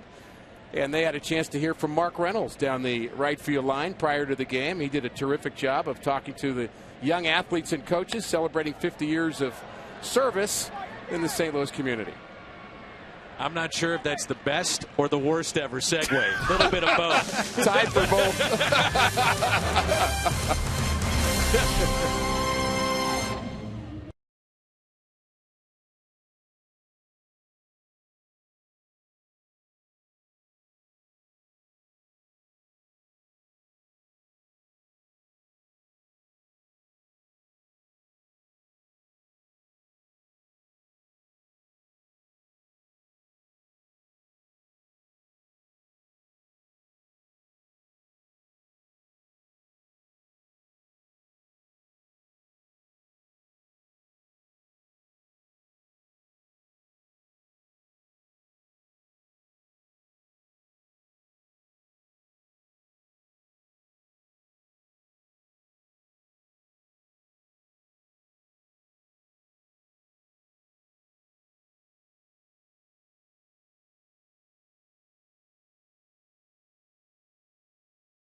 What's on tap? The Pirates and the Cardinals. Good matchup. Liriano and Lackey. Recording alongside here in the booth, we have Jim Hayes. Also, Jim Edmonds out in center field. Jimmy, you enjoying this first and foremost? I am, and I just figured out that I'm glad I didn't have to do tomorrow's game in the sun out here, out in center field. The sun is great when you're in the uniform, not when you're in the suit. You know, you mentioned this ballpark is different in the fact that it's bigger than Busch Stadium, too. Was it harder to play at this ballpark as opposed to the previous Busch Stadium?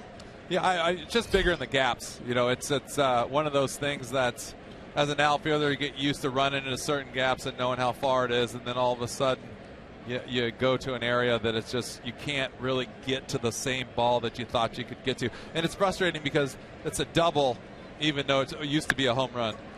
Hit into left center. John Jay over to cut it off. Playing Cervelli opposite way. And Jay had to go get that. And that's only hit number 2 for the Pirates so far. And far and away the hardest ball hit off of Lance Lynn. In fact, not many balls squared up at all against Lance today. Check out the pitch location. It's up and away. And managed to get on top of it. Square it up.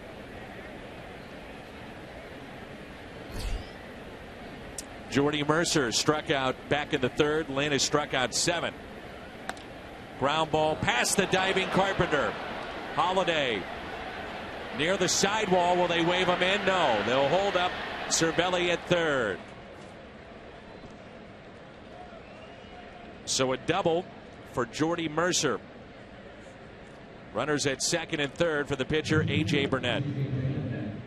Well, Matt Carpenter makes a great effort, but it's past him into the corner. He's off the bag, and there's Cervelli, and the pitcher's coming up. So you have a question: do you be aggressive here and try to send him? A little misstep there at the third base bag. Holiday got it quickly enough in left field. And again, you've got 2nd and 3rd now with Burnett at the plate, who's not been a very accomplished hitter in his career. So Lance Lynn still with some hope of getting out of this. Cardinals infield in. On deck, you have Polanco. Burnett struck out swinging. back in the third.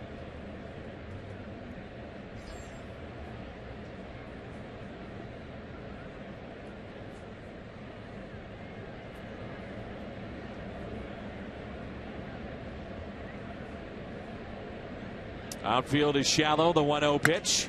Up the middle. Base hit. One run is in. Here comes Mercer. Now they'll hold him up at third.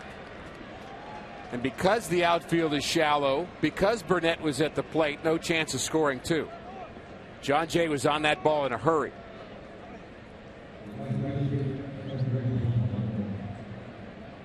Rick, that's the other reason why you play shallow. You want to cut those runs down the best you can, too. John Jay in the picture there, Jim. He is on this ball and charged it. You probably had the best view of anybody.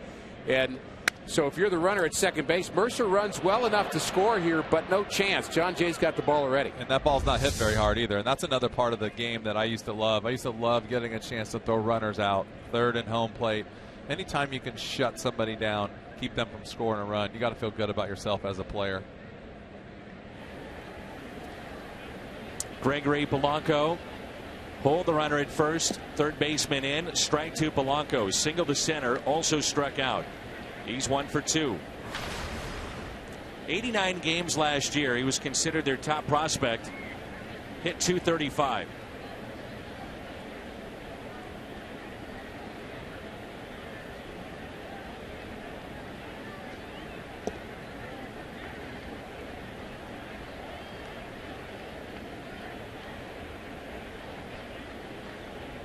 One ball, one strike. I don't know about you, Rick. When I see Polanco, it's hard for me not to think of Oscar Taveras. I think of them. I do, too. Honestly, every time I see him play or read about him, I mean, I just think, because he and Oscar were mentioned so often as the next superstars of the National League. Yeah. Polanco burst on the scene. 11-game hitting streak to start his major league career. Most ever for a Pirate to start their career, their long history. But you heard about Taveras and Polanco. Polanco, Taveras.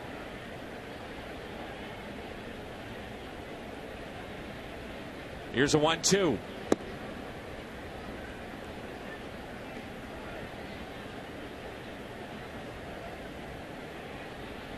After we see what Polanco does, we'll go back to the previous play and a base hit to center, and Jim Edmonds will talk about the role of the cutoff man, but also how to step and throw, the crow hop, if you will, fielding that baseball in center field as well. The 2-2 inside.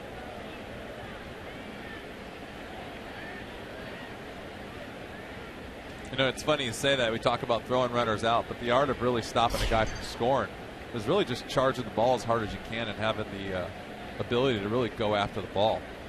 And that stops guys dead in their tracks. The 3-2 pitch to Polanco. Bases loaded. Let's take a look at it here, Jim Edmonds. What do you see? Well, like I said, he was playing shallow. This ball's not hit very hard, but he's doing a good job of running hard here. And I think he knows whether he's going to throw that ball or not. He's going to come hard and hope that he stops him. And then you can see just, I mean, when you come up to throw that ball, you're looking at third base. You really don't need anybody to tell you where to throw it. You can kind of see out of the corner of your eye. You can either see the runner or you can see the third base coach. And when you play this game long enough, you can pick up that third base coach at the same time as you're crow hopping and throwing, and you know that you can shut it down or you just keep going with your throw. Jimmy, what are you thinking here? You've got A.J. Burnett, the runner at second base. If it's hit to you in center, Jay is now back. Take me through the mindset of before the pitch. What are you thinking? Well, I'm hoping for a ground ball, but I know that the guy on second base doesn't run as well. So, you know, he's backed up a little bit. He's kind of playing straight away. Right now he's just going to read location and try to get a good jump on the ball. And if it's hit to him, he knows he has a good chance to cut the guy out, cut him off at home, especially the pitcher. But you also got to keep the double play in order and be careful, the guy going first to third. So there's a lot going on right now other than just the guys trying to score. There's, you know, I was on a meeting one time at the mound playing first base, actually, and there was a bases loaded, nobody out. The pitching coach came out and told him, okay, this guy at third, he's probably going to score. let's concentrate on the guy at second not scoring and the guy at first not scoring. So let's concentrate on getting a ground ball and getting through this inning. 0-2 pitch. Hit out of play. Ricky, I don't know if that's ever been brought up to you in a situation like that, but I thought that was pretty impressive. And I was a kid playing first base one day, and that was the story that I was listening to on the mound. And I'm thinking to myself, are we really going to let this guy score? No, I like that thought, though. I think sometimes that depressurizes what the pitcher is doing on the mound, where you can kind of give in. You're not giving up, but you're just saying, look, I just need to make a good pitch here. I don't need to overthrow and necessarily get a strikeout, because a lot of times you make the situation worse. So they're saying, okay, let's just get a ground ball here for run scores. That's fine. Just don't let 3 score. Exactly.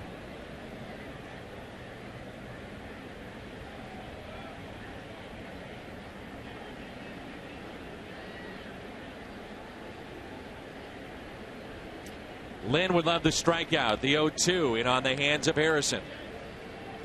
Key situation for Lance Lynn not to get a big number on the board and get out of this. He's ahead of Harrison, and now he needs to put him away. Lynn has struck out 7. 3 consecutive hits, though, to start this inning, and a walk.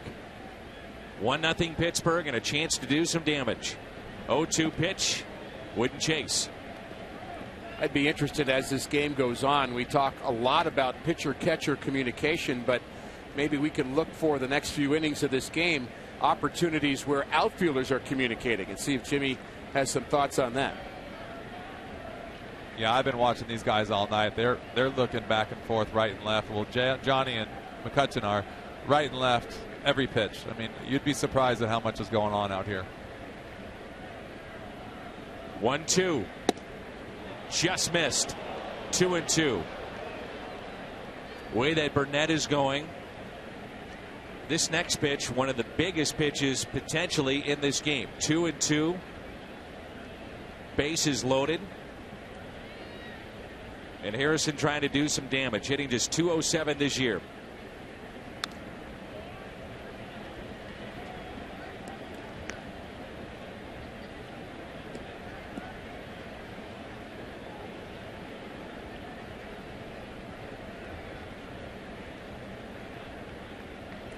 John Jay slightly into right center. Not much. Big gap left center. The 2-2.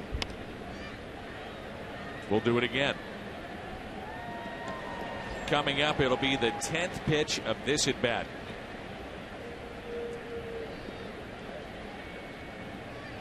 A.J. Burnett with an RBI to give the Bucks a lead.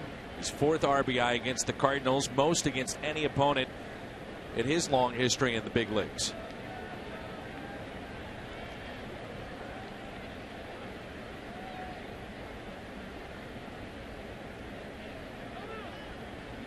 It's hard to throw 10 pitches to one batter without making a mistake. That's the problem. And when you've got a hitter that can foul off balls like that, and hitters are, boy, they're trained to look for that mistake. Lance Lynn has to focus right now and make sure he does not make that mistake in this key situation in the game. And Rick, we've seen him go in on the hands of Harrison, right, trying to tie him up. He's trying to get him to chase on the slider, middle half away. What are you coming up with here on 2-2? Well, I think you can go either way, and I think Yachty and Colton Wong trying to make sure it's the way he wants to go. I thought Tim McCarver said something terrific in the game yesterday when he was talking about a young pitcher. What his advice is to a young pitcher is pitch your game, shake me off if you need to, because you know you better than I know you. And I think that's always true, even if it's Yachty or Molina behind the plate. I think that's why Yachty went to the mound. Yep. Here it is, the 2-2.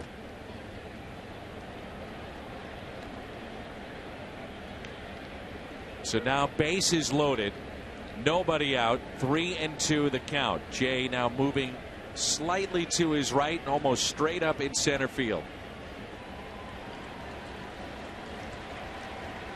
The 3-2 pitch popped up. Lynn will win the battle. Infield fly as Adams makes the catch for a key first out.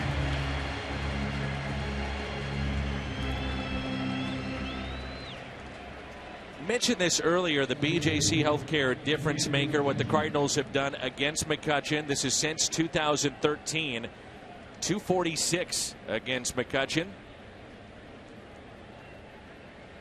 Some believe last year was a better season than his MVP year.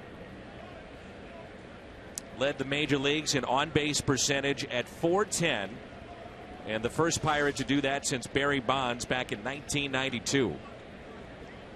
Hit .314, 25 home runs, 18 steals, great defense in center, terrific player. There's Seth Maness getting loose. McCutchen, though, is off to a slow start. Recorded hit number 1,000 on Wednesday night of his career. And he's coming off his worst month since September of 2011 when he hit just 171.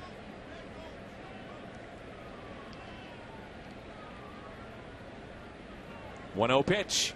He's such a good hitter. He's going to get the numbers. And what you like about McCutchen, if you're a Pirate fan, is his power. We talked a lot about Randal Grichuk coming out of spring training. For not a real big guy, he has tremendous plate coverage, short stroke, and a lot of power. That's what Andrew McCutchen has in a more refined state. Yeah, I've been trying to think who Grichuk reminds me of, and I'm not saying he's Andrew McCutchen. No. But the body type and the power, yes. It's a good point.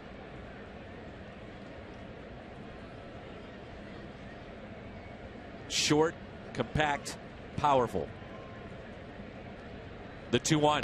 Low hands, slight crouch. Grichuk's a little more open. And again, McCutchen a lot more accomplished. We're not comparing the two, but something to think about in terms of the style, at least. Yes. 3-1 on Andrew McCutchen, who is 0 for 2 tonight. 3-2.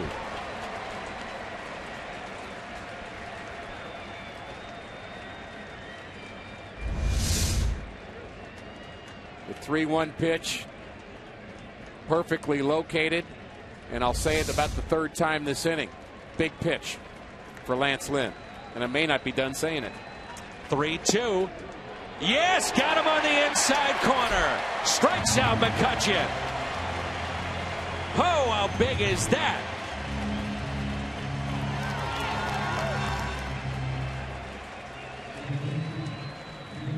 We talked about Lance Lynn not getting the corners in his last start, and he got that one.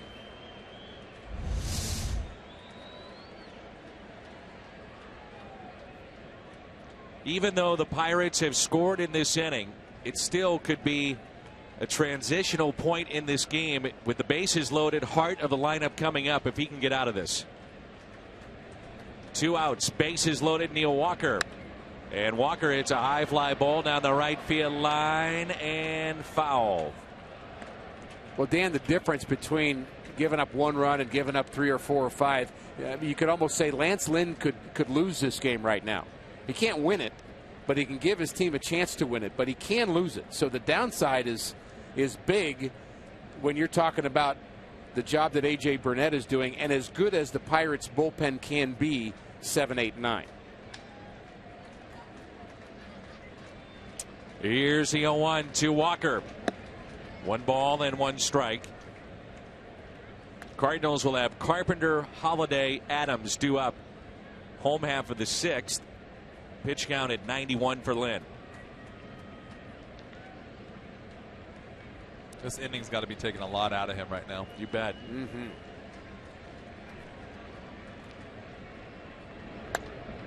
Not all pitches, Rick Horton, I think it follows the point of Jim Edmonds, are created equal.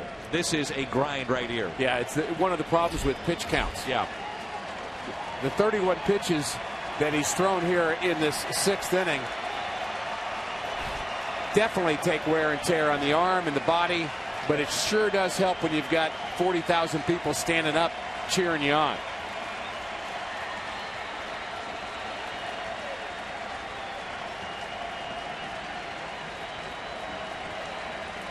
The crowd will tell you the story.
Job by Lance Lynn to pitch out of trouble with the bases loaded and nobody out. The Hyundai pitch arsenal. We're going to take a look at his 3 pitches where he's been successful. There's a fastball down in the zone. Got good movement, explosive. Little short breaking ball in the outside corner. That got McCutchen. Then the bigger curveball, a strikeout of Alvarez. 9 strikeouts for Lance Lynn already, but none bigger than McCutchen and Walker with the bases loaded. Manis has a seat. We may see another inning from Lance Lynn. Always felt that it was important when you got your strikeouts, not how many you got. You think about when the situation calls for the ability to put a hitter away, that's when strikeouts become king. 2 outs, nobody on, not as big a deal. Matt Carpenter hit down the right field line and pulled foul. Going back to the point that you made about pitch counts, you can look at pitch counts, and somebody that's sailing through a game and doesn't have a runner in scoring position and gets to 110 pitches, and you say, no big deal. You could have 110 pitches from another guy, and Lance Lynn just had a taxing inning where he's dealing with runners on, and you're saying, now that was a grind. And his day's through. And a lot of pitching coaches along the way say that if you got in trouble a 3rd time in a game, you're out.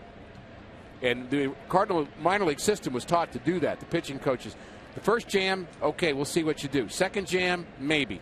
3rd jam, you're out, because of the reality of those pitch counts taxing your arm, and you just figure, boy, you're getting 3 jams, you're liable not to get out of all of them. Pulled foul. 1-2 on Matt Carpenter. The 9 strikeouts, by the way, for Lance Lynn. That ties his season high, which was 9. His first start at Wrigley Field this year. Ricky, is that kind of like 3 strikes and you're out? That's exactly right. Good symmetry. Wonder where he got that from. Jimmy's on it. He's on it. 2 of the best analysts in the game right now. 3 strikes and you're out. You got to be simple with pitchers, you know. 2-2 the count. Then we'll see Matt Holliday and Matt Adams.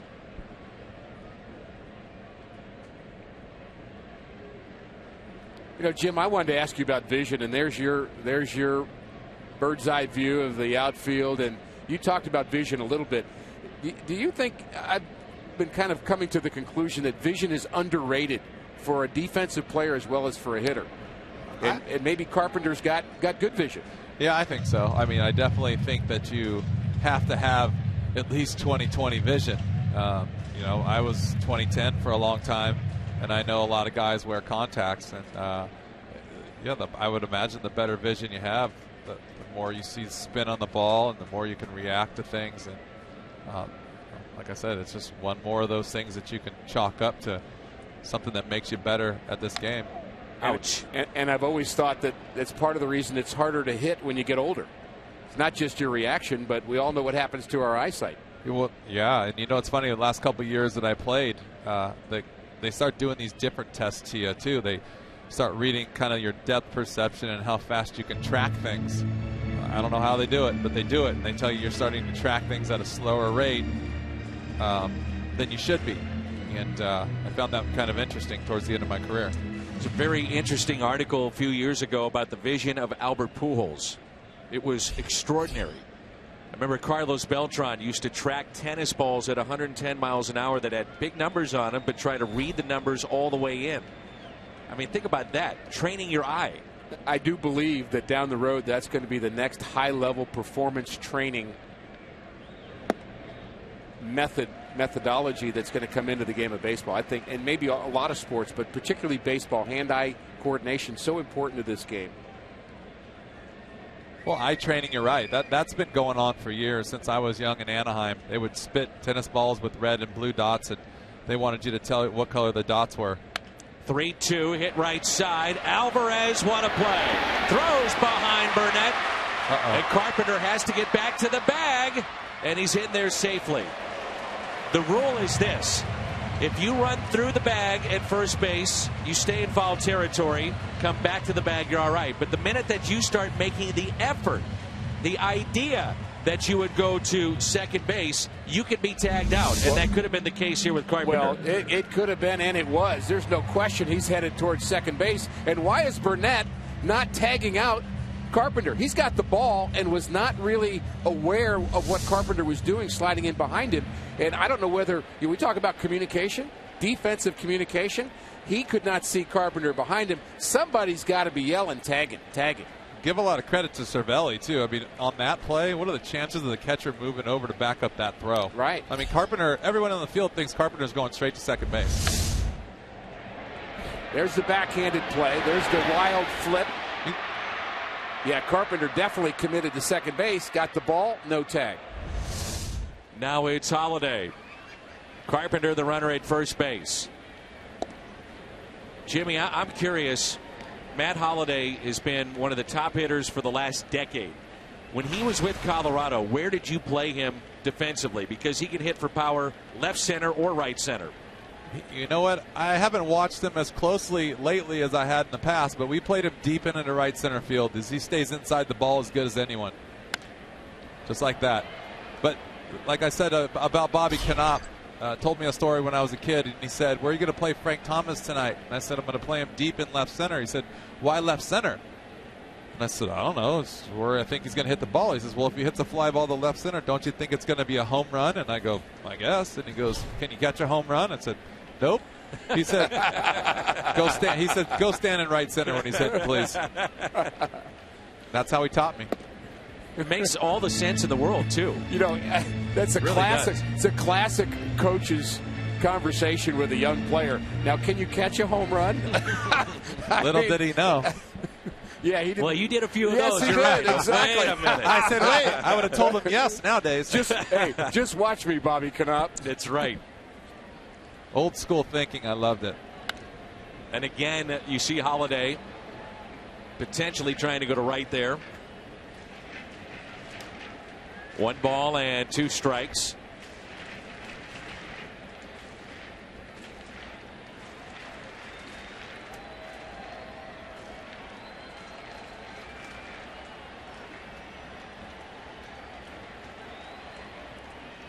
Here's a 1-2 pitch to Holiday instead of check on Carpenter. Jimmy, is this your greatest catch you ever made? That's a pretty good one. But you know the story behind the reaction, and me and Isringhausen. So I think the one in Kansas City was pretty awesome too, and obviously the one in the playoffs in 04. So those 3 are obviously at the top of my list. So much fun. Here's a 1-2. You're telling me. He's got 3 career catches to pick from. Which one's the best? And the one in nice. Kansas City was his back to the infield, diving, sprawled out, shows the ball. We showed the earlier catch to Rob Brad Osmus in Game 7 of the 2004 NLCS, and that one in Cincinnati. Here's a 2-2 pitch. Check swing, and he went. Strikeout. 7 strikeouts for A.J. Burnett.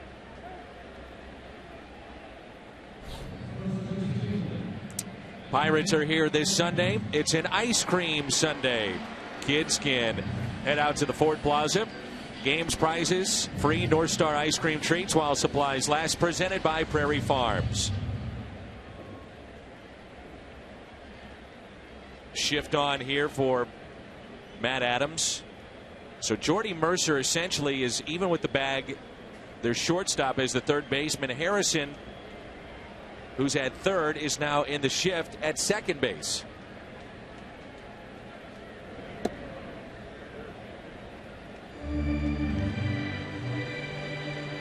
Adams 0 for 2, pair of groundouts. So with 1 strike, Mercer took about 7 big steps backwards, thinking maybe a bunt on 1 strike. I don't think he'll do it now. Hit sharply towards second base. Harrison turns it, the third baseman. 4-5-3.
In-game highlights, look-ins, replay reviews, radio broadcasts, and more. Get MLB.com at bat for your smartphone or tablet.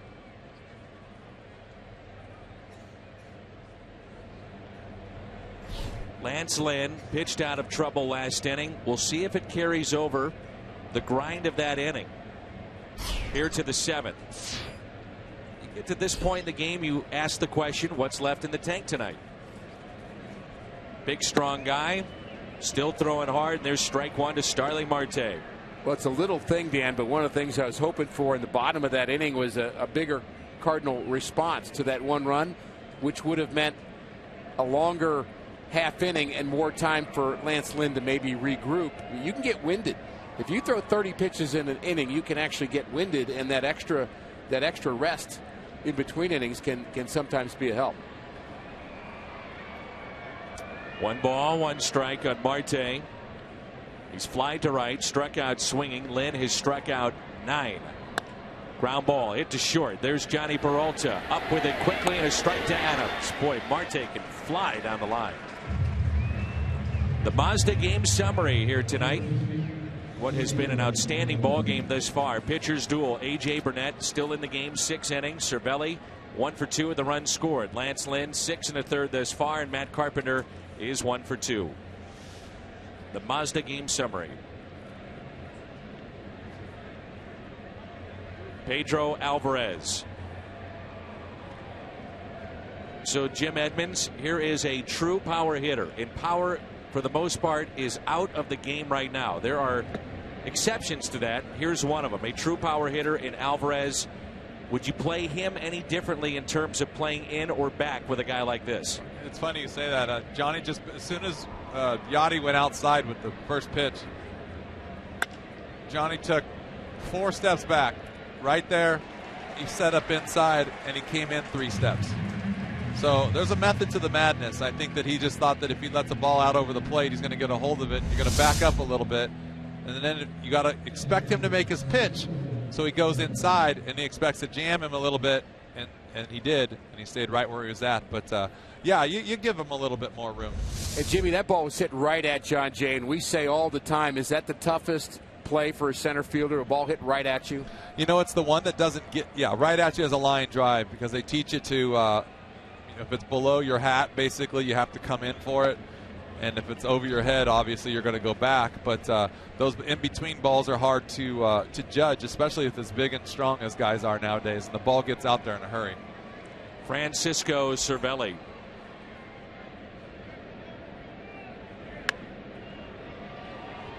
Hit out of play, 0-2.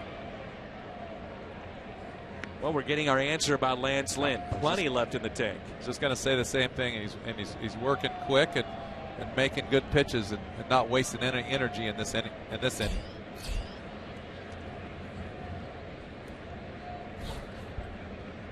Here's an 0-2 and a strikeout, a season high 10 tonight for Lance Lynn. What a ball game he's had. Time to stretch on a Friday night here in Busch.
Justin Ott, big Cardinals fan of the ICU unit at St. Louis University Hospital.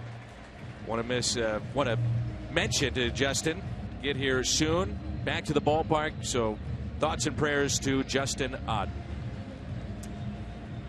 Gateway Honda home run inning. If a Cardinals player hits a home run, the Gateway Honda dealers will donate $1,000 to the Make-A-Wish Foundation. Burnett out. Chevy called to the pen. Right-hander in. Caminero, Archimedes Caminero, a couple of years with Miami in the big league level. Our Chevy called to the bullpen. And, you know, when you think of Archimedes Caminero, you've got to think of the great mathematician from ancient Greece. That's what I think of. I think base hit for Peralta. I'm advancing the story. Good. I'm glad you said that. I was starting to think he was a little crazy. Well, I can help you with that. Absolutely. This is how you greet a reliever? Exactly. Come out swinging.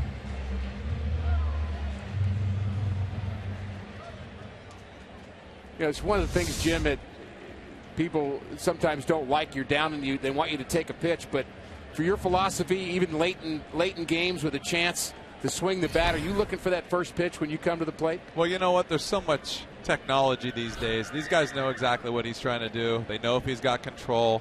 He obviously throws 100 miles an hour. So I think you definitely don't want to get behind. And if you've seen him come into games and throw strikes, then you want to get on the first pitch as soon as you can. And that was a great job by Johnny hitting right there.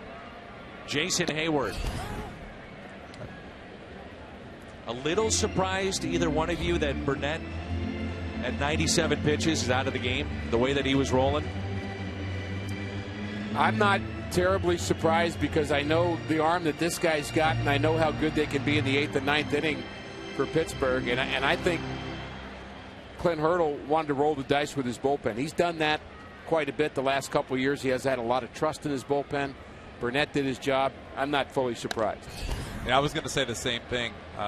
I would be surprised normally, but the first pitch I saw him throw at 99, and I know what's behind him. Yeah, it's like Kansas City last year. You know your 7, 8, 9 are pretty solid. You're going to go to him. He is throwing hard, man. And I happened to Google Archimedes earlier, so I can tell you, Dan, off the air, all kinds of things about Archimedes if you'd like to know. Can't wait.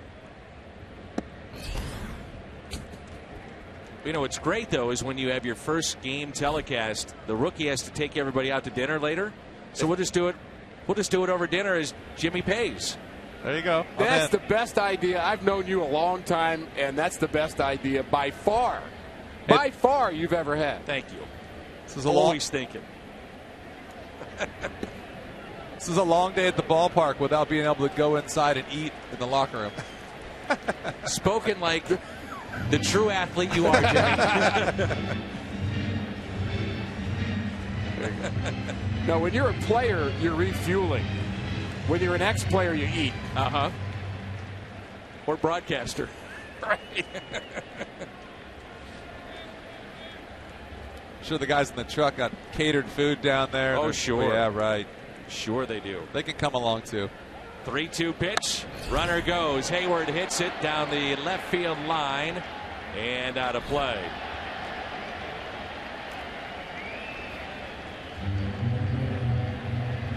Caminero made his major league debut in 2013.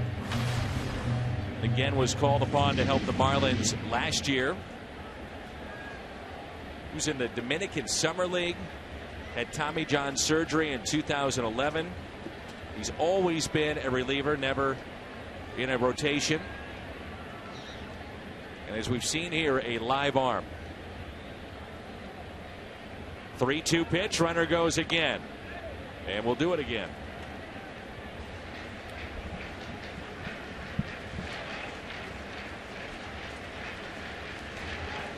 Burnett, by the way, Dan, out of this game, 7 strikeouts today. He's now tied with Kevin Brown, 41st all-time in strikeouts in Major League history. And he just passed the guy you may have heard of. He's got one more strikeout than this left-hander that was pretty good that pitched on the West Coast named Sandy Koufax. That's amazing. Wow. Crowd trying to come alive. 3-2 pitch again to Hayward instead of check on Peralta. If Hayward can dial him in, arms extended, you could see him launch one into right. Peralta, the runner at first base. Here it comes. And a walk to Hayward. So base hit and a walk. Cardinals have life here in the home half of the 7th. Tonight, Fox Sports Live will have full coverage from Vegas of Mayweather and Pacquiao. Plus, what did Jameis Winston have to say after officially signing with the Bucs? Our NFL draft expert tells you which second-round quarterbacks could have the biggest impact, and you can see this all at Fox Sports Live tonight on Fox Sports 1. I wonder if Clint Hurdle is rethinking the question you asked just a moment ago about whether or not Burnett should go back out for the inning. Unfortunately, you can't change your mind. He's sending out Ray Searage now. We mentioned earlier, does a terrific job as a pitching coach here, and he's going to go out and try to calm down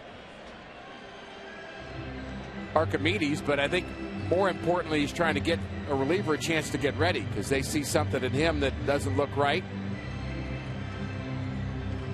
Well, they do have two lefties, Tony Watson, Antonio Bastardo.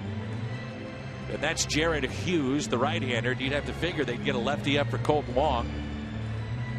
Cardinals with an all right-handed bench tonight with Cruz, Cosma, Reynolds, Borges. And really saying that in jest about Clint Hurdle because the reality is if you're a manager, here's how you've got to think. You make a move, and it either works or it doesn't. But while you're in the middle of that, you can't get stuck evaluating that and thinking about that and wondering because otherwise you'll be behind in the next move. So you have to kind of just live with it and say, okay, now he's in this game. Now what do I think? Is he gonna? Have I seen him come back and strike out 3 guys in a row? Does he have that kind of ability? Who's he facing? Next 3 batters. Who do I need to have ready for the next 3 batters? Big at bat here. Molina has singled to right. 2 runners on, nobody out.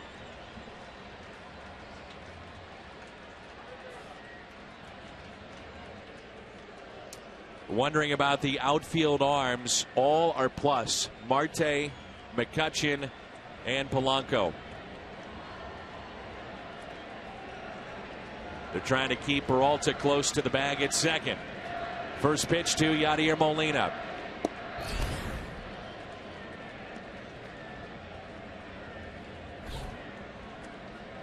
Interesting to see him bunt. You have a runner in scoring position. Some believe you don't bunt because you have 3 cracks at it with that runner at second base.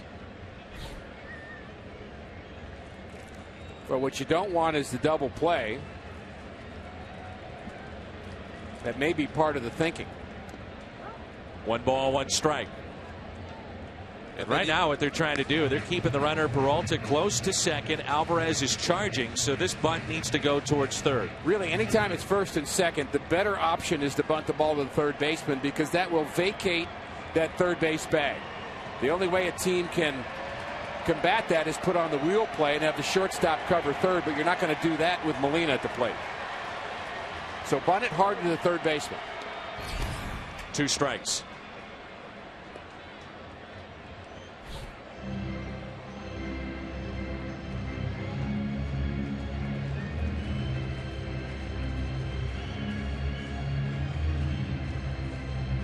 Ricky, Dan, you button here because you know that you got the pitcher coming up after Colt. You're probably going to get a pinch hitter. Otherwise, I would think Yadi would be swinging the bat. Big gap in left center.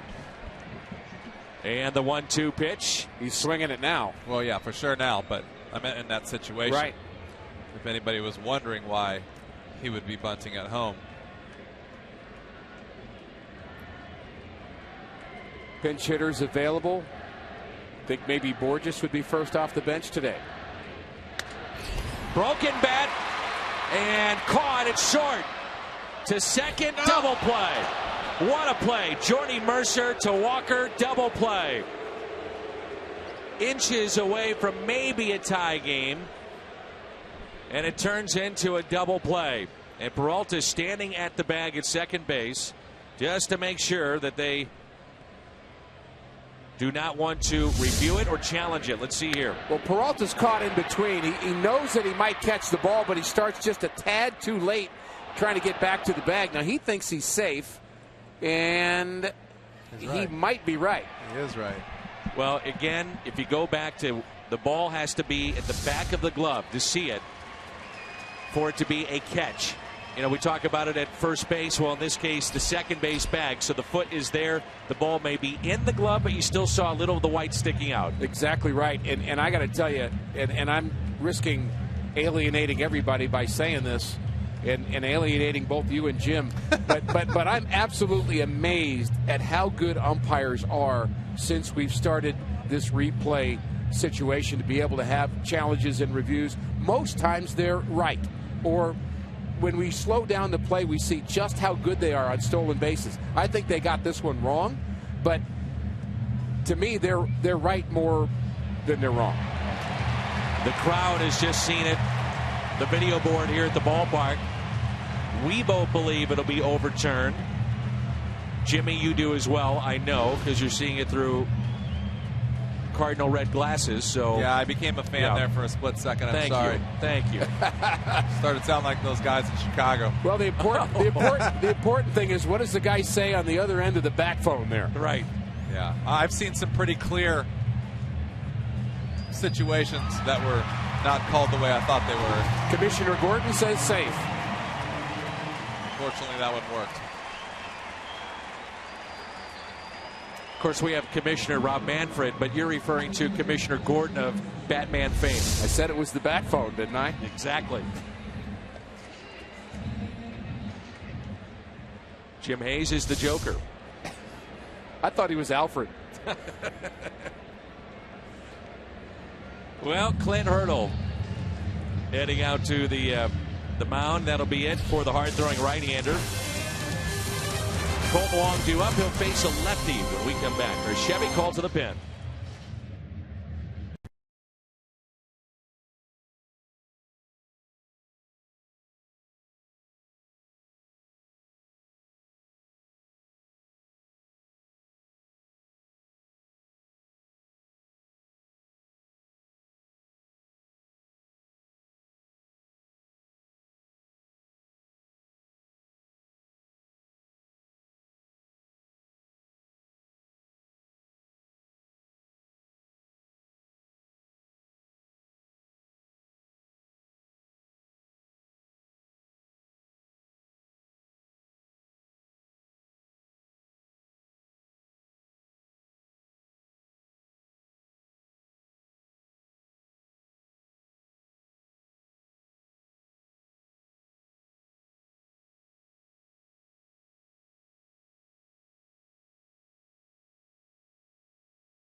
Be reproduced or retransmitted in any form, and the accounts and descriptions of this game may not be disseminated without the express written consent of the St. Louis Cardinals.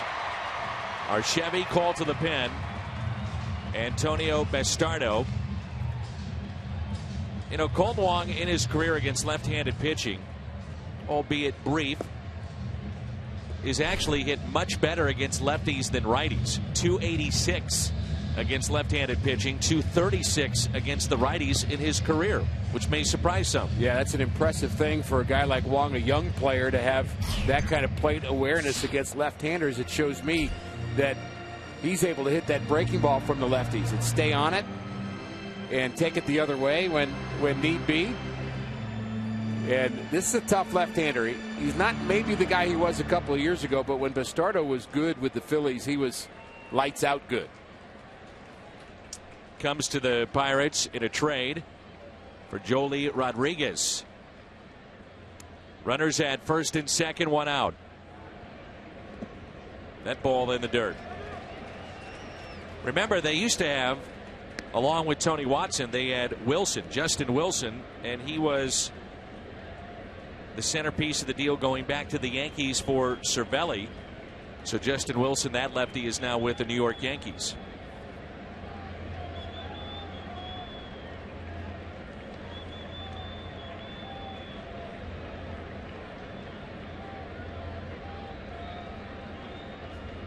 Long look. 1-0 pitch. Talked about the important pitches that Lance Lynn made in the top of the 6th inning. And those pitches have given him an opportunity to maybe be the winning pitcher in this game. He won't hit. Mark Reynolds in the on-deck circle will hit for him as long as Wong doesn't hit into a double play here. But the job he did with the bases loaded makes him a potential winner in this game. The 1-1. Tough pitch, 1-2. Sharp breaking slider. Started out middle of the plate, way off the plate, hard to lay off.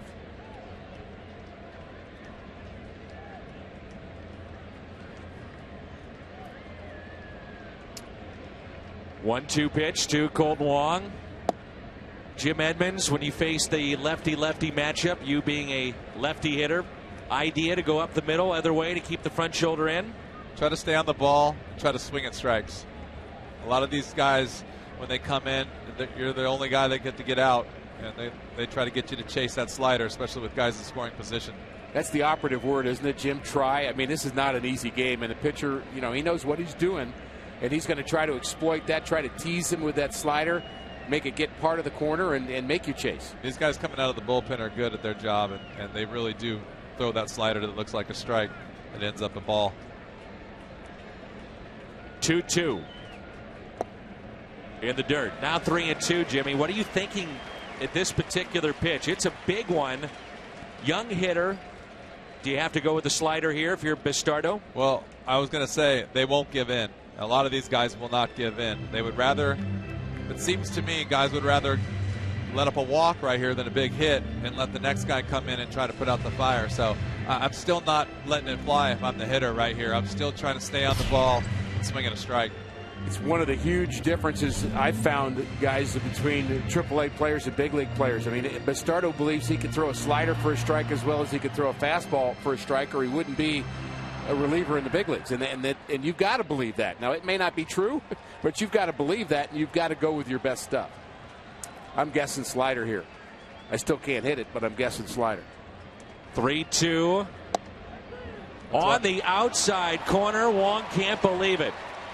My goodness, that looked low and away. That's why we don't guess, Ricky. That's right. I told you. I wouldn't have hit it anyway, but it's probably not a strike. This ball off the plate. Interesting that Cervelli was jumping up too, but the umpire rings up Colton Wong. Got a double steal now. Go ahead and run at second base. That home plate umpire is Mike Malchinski, and he is in his second year in the big leagues.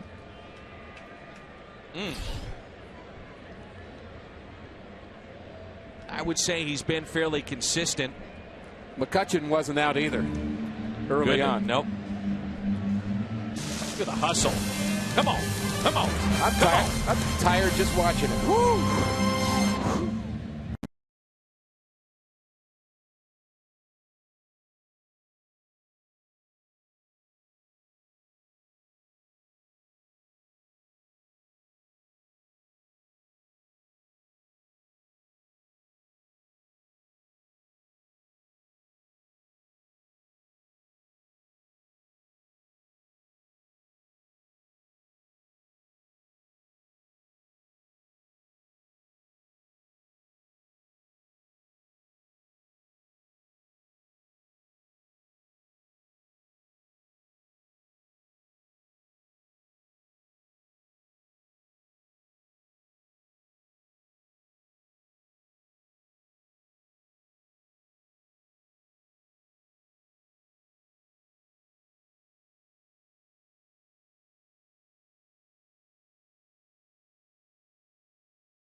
Reviews, first month in and year 2.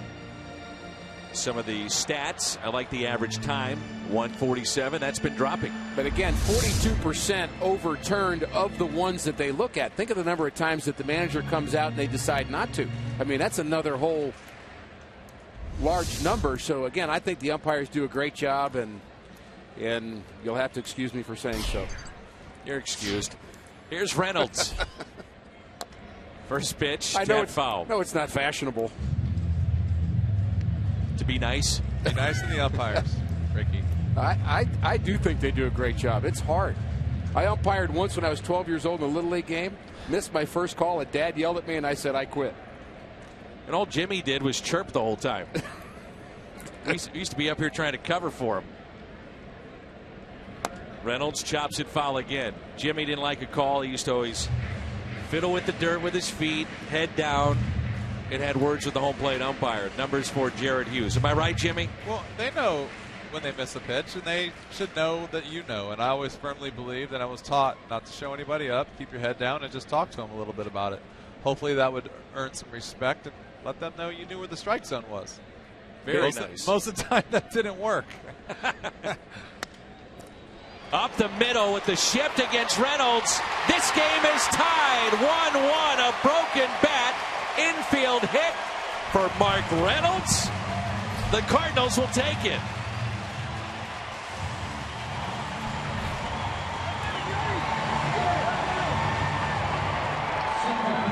Well, the Cardinals signed Mark Reynolds to hit balls where Jim Edmonds is sitting right now, but occasionally they'll take this too. There's the shift. The open side on the left side of the infield. Nobody there. Second baseman dives to knock it down, at least to save a run. That's Neil Walker, but RBI infield hit for Mark Reynolds. We have ourselves a ball game.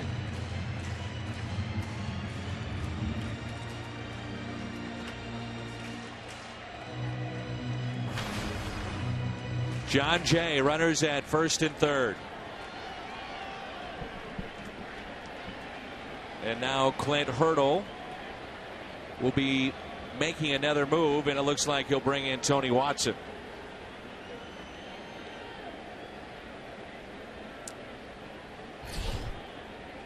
And we'll have a double switch as well. So Watson will face Jay when we come back.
Still brewed the hard way. This Bud's for you. Lance Lynn, and Ricky mentioned it moments ago, the job that he did in the 6th inning to keep this game close.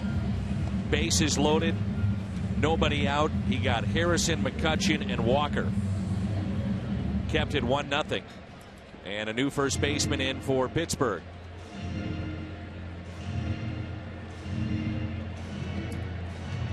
But Sean Rodriguez, And here is Tony Watson, part of the double switch. Our Chevy called to the pen. 13th appearance already. Very tough left-hander. 2 outs, 2 on.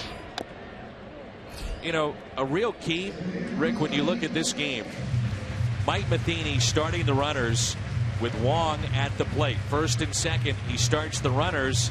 If he doesn't do that, they don't score on the infield hit. That's a great point, Danny, and it's a kind of a gutsy move, too. Colton ends up striking out, but Cervelli, we talked earlier, the Cardinals not afraid to run on him, and he took a chance, gambled with that. Cervelli tried to hold that glove as long as he could before popping up and couldn't throw out either runners. Really, they didn't even make an attempt to do that, and that set up the infield hit. And I think it's gutsy, too, where you have a left-handed batter and an easier throw for the catcher.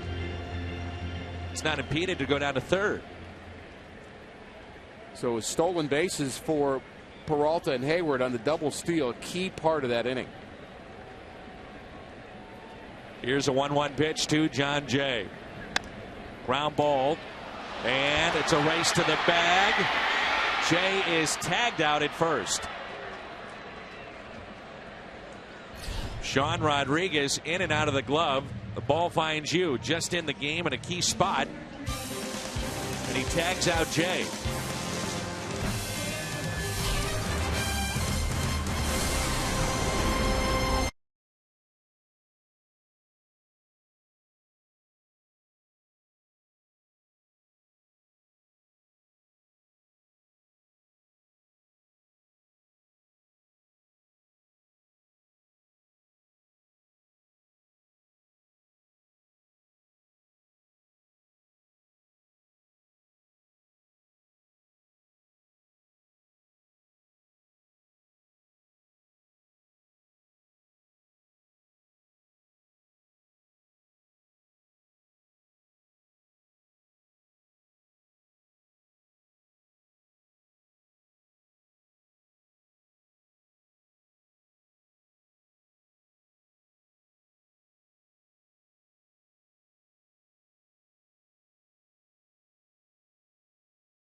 Let's go to our studio and a Bomberito Sports Update with Pat Paris.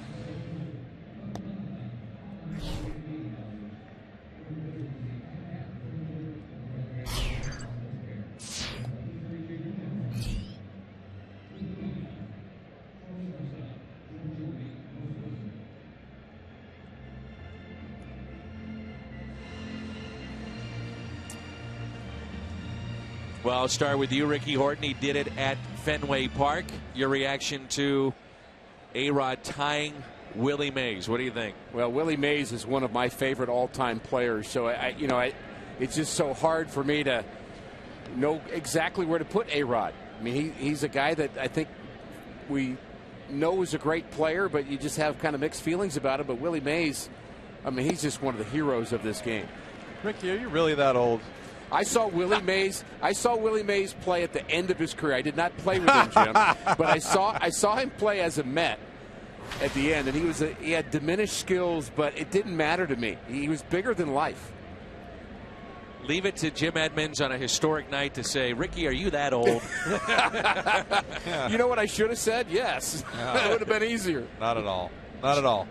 Here is Jordy Mercer against Seth Maness. How about for you, Jimmy? I mean, you know him. He's somewhat of a contemporary. What are your thoughts?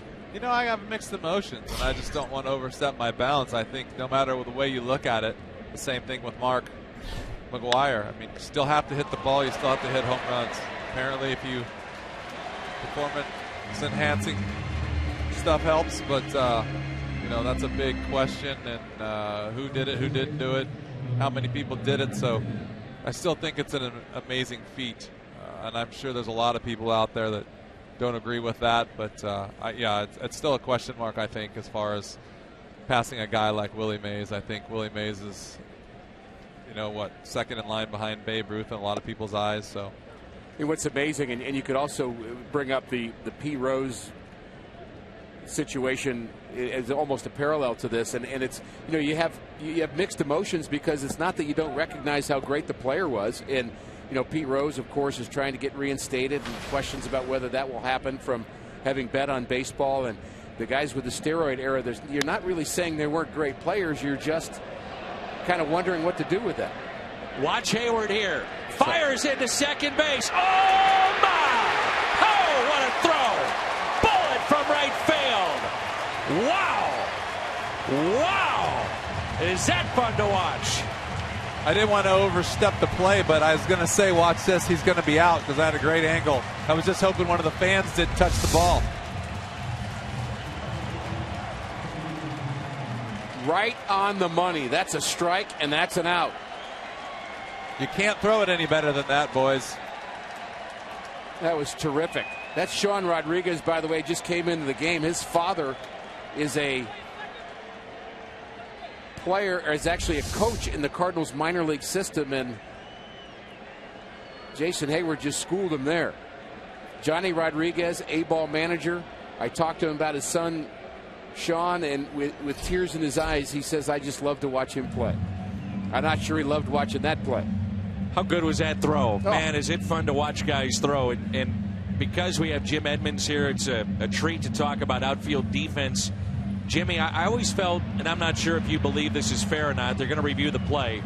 I always felt your arm was strong. It's not in the category of Hayward or some of the other guys that have these, I think, plus arms. But you were as accurate as anybody in the game, maybe the most accurate we've seen over the last 10 years. You can get away with not having the strongest arm if you're accurate, and you were. Yeah, you know what? I learned, too, at an early age. I threw some balls in the stands, and they told me it's better to throw the ball on the money than to overthrow it. And I used to have a great arm when I was a kid, and slowly just kind of lost it a little bit. And, I just learned to throw the ball on the money. I think if you can get the ball, get rid of it faster than everyone else and throw it on the money, you got a better chance of throwing people out. Rarely do you see guys pick up the ball and give it everything they got and throw the ball on the money like Jason just did right there. That's what makes that such an exceptional throw, and especially in a situation like this right now. Isn't it amazing that Jimmy's talking about that with outfielders, but you could make the same comment about young pitchers. I mean, they want to spin the gun, throw the ball through the wall, and then they learn accuracy matters.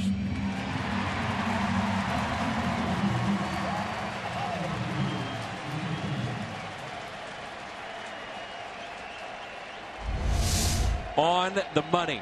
Rodriguez tagged out and sent a charge to the fans here at Busch Stadium, and they're giving him a standing ovation in right, the seats near Jason Hayward.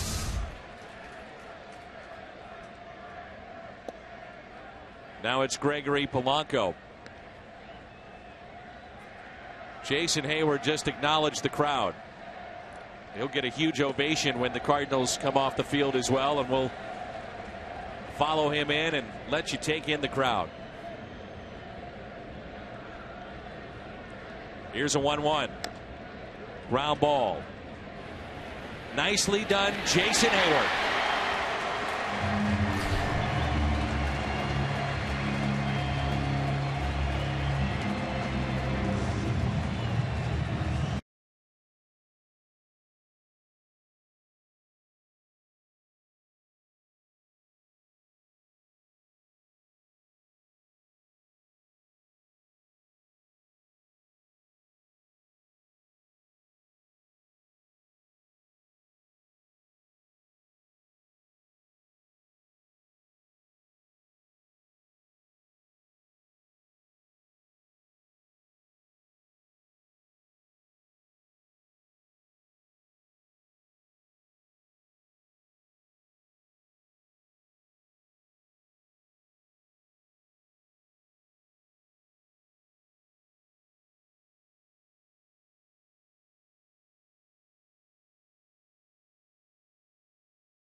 The Cardinals have Carpenter, Holiday, and Adams. 1-1. This has a late season September feel to it with the Cardinals and the Pirates, just like we saw at the tail end of last year, going back and forth, trying to catch Milwaukee.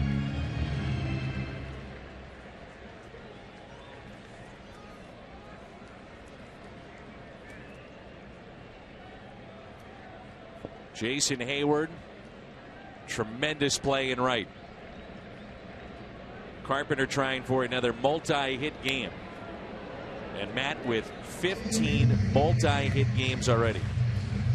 I love the Cardinal fans' reaction to Jason Hayward's throw as he was coming off the field. And we showed a great look, not only of Jason getting the high fives from his teammates when he got in the dugout, but the fans behind him who were 100% clear that they knew they saw a great defensive play, and they wanted him to know that in St. Louis, Cardinal fans appreciate defense.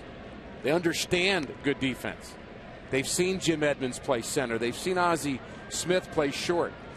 The older fans saw Curt Flood play center field.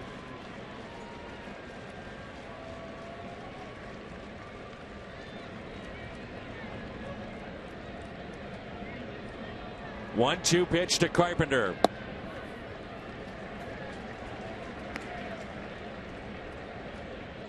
Some pretty good names you just mentioned there, Mr. Horton. It's what makes this city and this franchise, we all feel, one of the best in sports. Tradition, winning, great players. 2-2. It on the hands of Matt Carpenter. And the fans, don't forget the fans. It's interesting with fans, again, in St. Louis, you don't really have to teach them that defense matters. I think that it's just understood. But I think there are some groups of baseball fans across the country that are going to think about strikeouts and home runs and RBIs and on-base percentage, and that's about it. But boy, when you understand how important defense can be, you really start getting this game. Key moments in this game, if you just joined us, Lance Lynn pitching out of a bases-loaded jam after a run had scored. That was in the 6th against Harrison, McCutchen, and Walker. Cardinals running with first and second and Wong up. That made it 2nd and 3rd after he struck out. Cardinals score on an infield hit. And then Hayward's play moments ago. That's into center field, and it drops in. Make it 16 multi-hit games for the Cardinals' Matt Carpenter.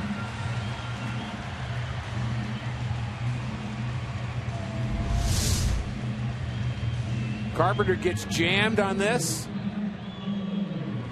And Dan, I just looked up on the scoreboard and I see they may have changed his last hit to an error.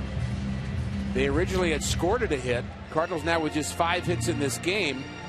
And they may have changed the infield hit where the ball was thrown away by Alvarez. And I think that was a hit. So I'm kind of surprised they changed it. But I wonder whether it is a multi-hit game now. Thanks for ruining it. Hey, I didn't ruin it. Somebody upstairs did. So I'm going with the air now.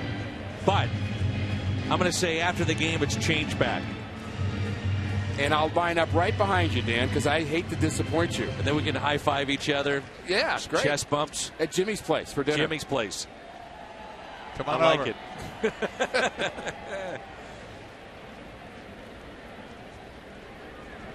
Holiday hits into a double play. 6-4-3 on the double play.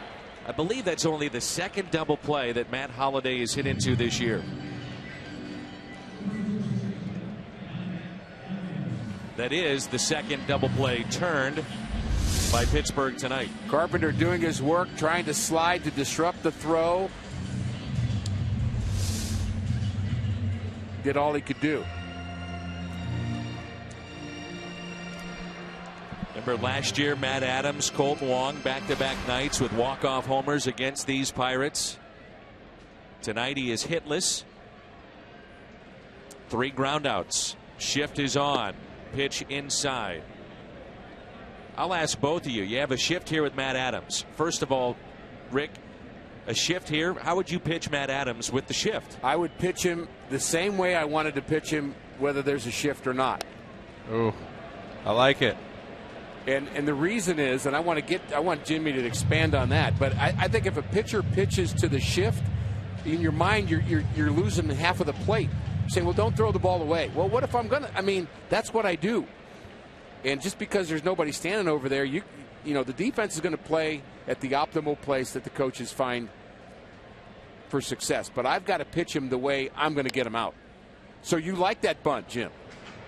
I don't mind it right there. I mean, you got Johnny Peralta coming up next. I mean, they're going to either force them to make a move again, or you got a matchup that might be in your favor. The only problem is, you know, Matt's going to be tough to score from first.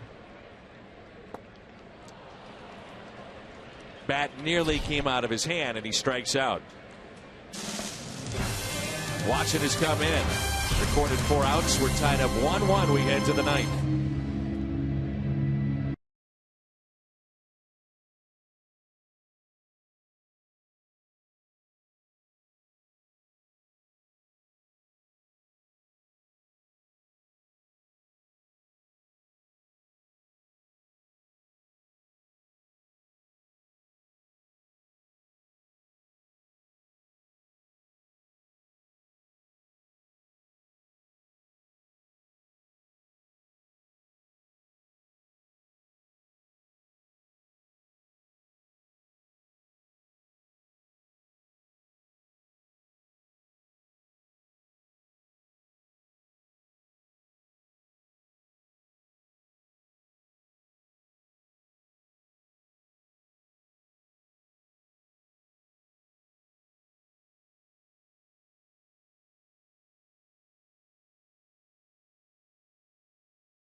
Mentioned yesterday, Rosenthal, third Cardinal closer to have 8 saves before the end of April. He gets Harrison, McCutchen, and Walker here in the top of the ninth. A real key for Trevor Rosenthal, or Chevy called to the pen, retiring the first batter. He should do it here. High fly ball, shallow center. Who wants it? That's Jay coming on, and he calls off Colton Wong. Jimmy, what did you see out there? That's a great. I mean, that's a tough play. That's a big swing and a high fly ball. I think Johnny had to wait to see if that ball was hit solid or not. I think he actually had to break back a little bit and got a little bit of a late jump. But Colton Wong did a great job getting out deep into center field and getting out of the way the last second. Young fans watching the game, Jimmy, center fielder takes charge. Easier play coming in, correct? For sure, yeah, definitely. And you also got to know your second baseman and know how far he can get out there. And once you kind of mesh a little bit, it makes it a lot easier. You get guys that don't listen and don't get out there or don't get out of the way. It makes it hard on both. But the center fielder, for sure, if you're worried about running into people, it's a totally different game. What I like, Jimmy, on that particular play, we talked about it earlier about communication. John Jay was communicating to Colton, and it looked as if he was calling for it, but then they talked a little bit afterwards, too, just to kind of make sure they were on the same page. I thought we had a good look at that. Yeah, I think sometimes you ask him, did you hear me? Or I used to tell guys, make sure you get out of the way. Sometimes guys just stop, and you can see that white blur in front of you, and it makes you think they're still standing there, maybe even camped. And it always gives you an uneasy feeling. So you want them to kind of move to the side or duck or do something to get out of the way so you don't see them anymore. You don't want to see any kind of white in your vision. 2-2 on Andrew McCutchen. McCutchen twice has been called out on strikes. Also fly to center field. Rosenthal, first batter faced. They are now 0 for 8 against Trevor, and that is such a key because look at the previous year, and in particular, the walks. Right. He definitely was throwing first pitch balls and walking or giving up a hit to the first batter he faced. Those are key stats for a reliever, especially your closer, because you don't have a lot of margin for error. He's got no margin for error here. Liriano and Lackey coming up tomorrow. Will come your way at 12:30 here on Fox Sports Midwest. Quick turnaround. 2-2 pitch to McCutchen. You know, you look at Andrew McCutchen, he's hitting 187, but this is one of the last guys you want to face in a tight game. You know it's just a matter of time. The combination of power and speed disrupt what the Cardinals or Rosenthal wants to do. The 2-2 chops it left side, and we're going to see that speed on display here. So an infield hit for Andrew McCutchen.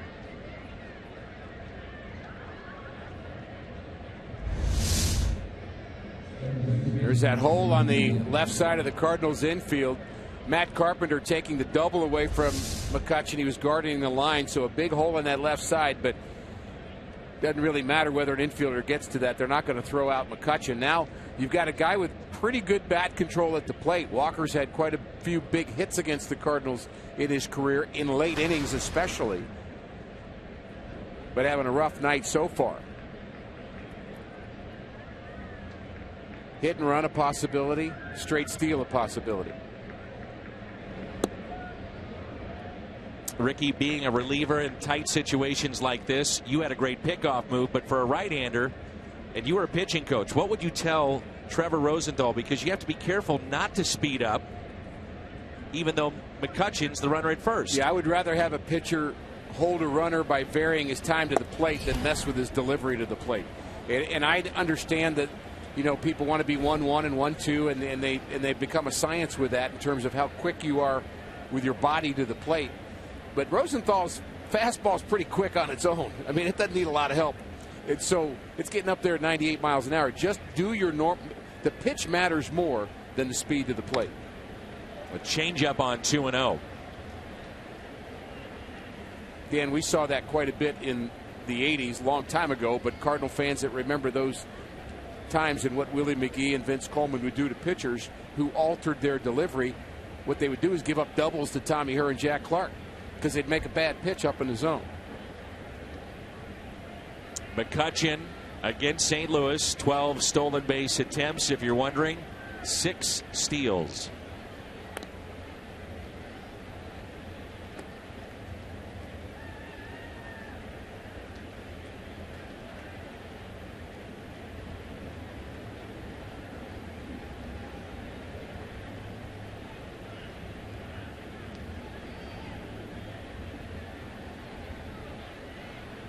Little bigger lead this time, leaning towards second, not running.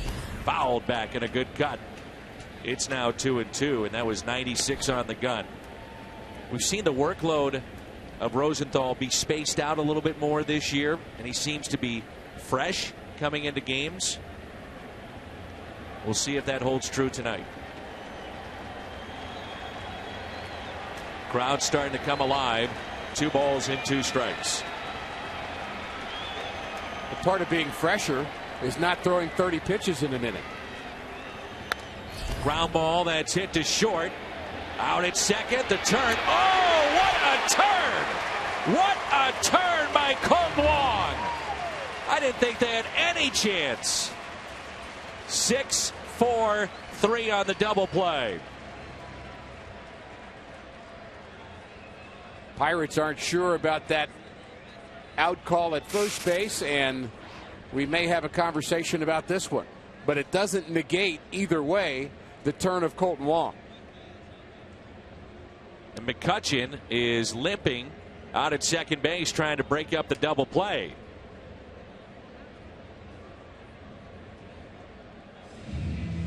Let's show you the replay first. Out or safe? The stretch by Adams, trying to get out and get the ball. Good long stretch. Might be one of those plays. It's so close you don't overturn it. Regardless, I can't believe Wong made it that close. And right now, a big concern for the Pirates, the former MVP, McCutchen. This is a crew chief review. Remember, the Pirates did review earlier. And the umpires can come together and then have a crew chief review if a team loses a challenge. This is all part of speeding up the game.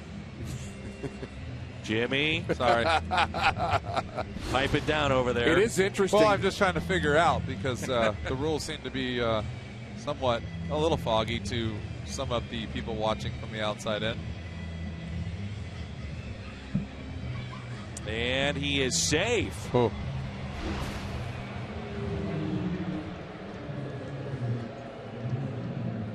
See if there's a better look that shows Walker safe at first base.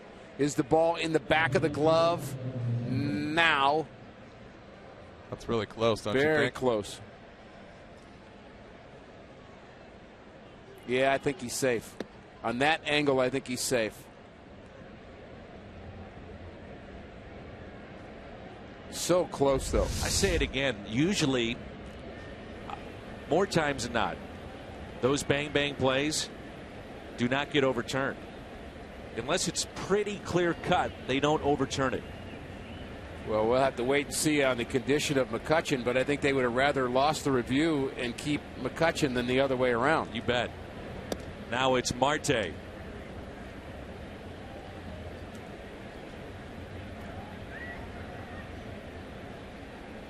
You know, Jimmy was talking about the speed of play and the latest stats, and it's kind of holding steady. 8.5 minutes faster are the games this year than a year ago. 1 ball, 1 strike. Pitchers working quicker, batters being ready. They can't step out of the box on every single pitch. In between innings, having to be ready.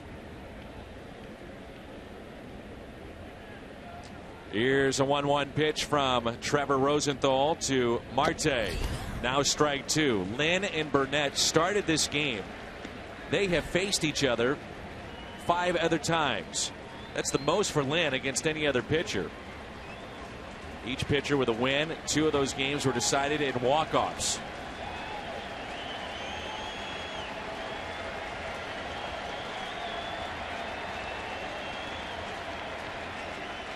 The 1-2.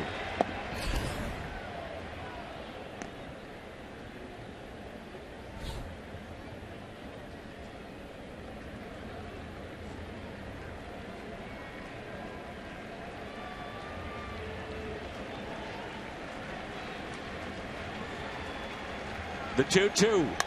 Ground ball to short. Peralta to second. Sends us to the bottom of the 9th. Last July, some fireworks against these Pirates. A walk-off for Adams. 24 hours later, walk-off for Colton Wong.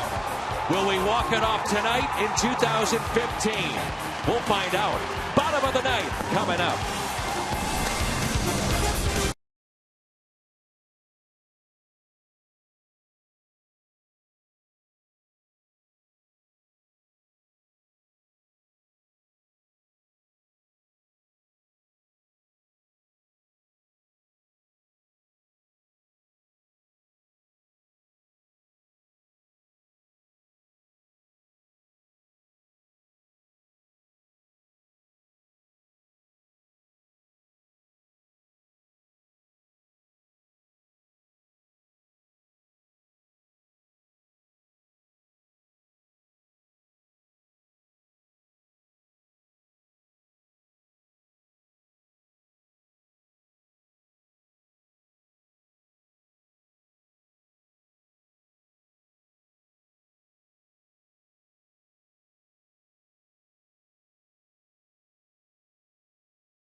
Orioles in the game in center field for Pittsburgh, and we will have our 6th pitcher of the day for the Pirates, our Chevy call to the bullpen. Rob Scahill, been unscored upon in 2015. Both bullpens have done a nice job here tonight. Very well pitched game, and we'll see if the Cardinals can have some excitement here in the bottom of the 9th.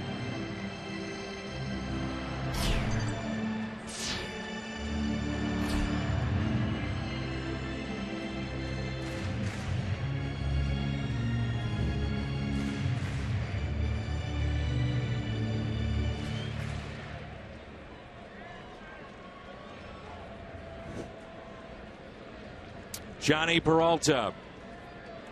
It's Rob Scahill to start the bottom of the 9th.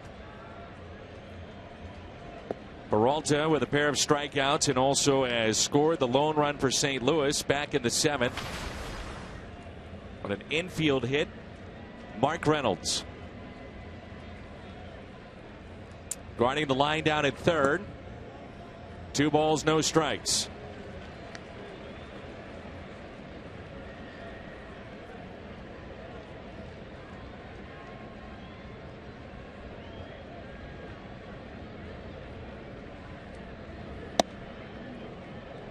So, Rick, 2 relievers, both from the right side remaining, looking ahead.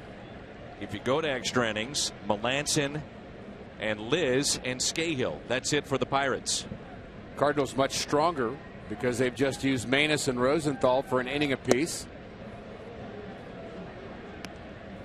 Miguel Sokolovich was called up, so a fresh arm here. Villanueva, you wouldn't think would be available after a long, was it 3 1/3, I think, yesterday.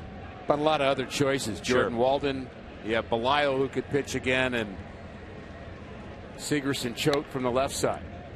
I'll tell you, this game, a very interesting game to me, Dan, and we've seen some good defensive plays. You think about Hayward's throw from right field and Neil Walker saving a run by knocking the ball down that Reynolds hit up the middle. Could have been a 2-run hit had he not done that. And I think this will be a fun game for Pat and Al to break down in our postgame show. The 2-2 pitch to Peralta. Chop to the right side. Neil Walker.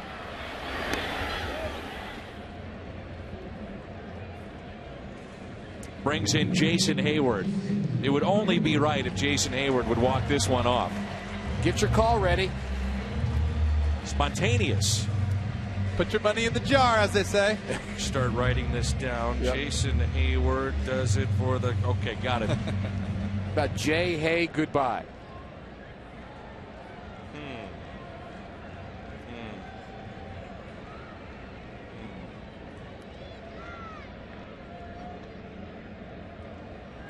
Shift for Hayward. You ready for it? Oh, absolutely. Okay.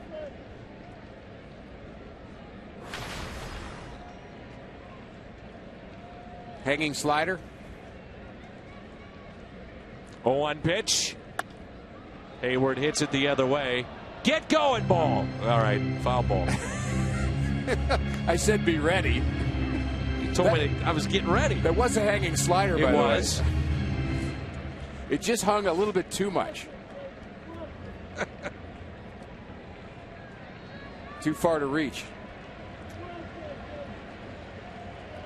Outfield is deep and an 0-2 pitch.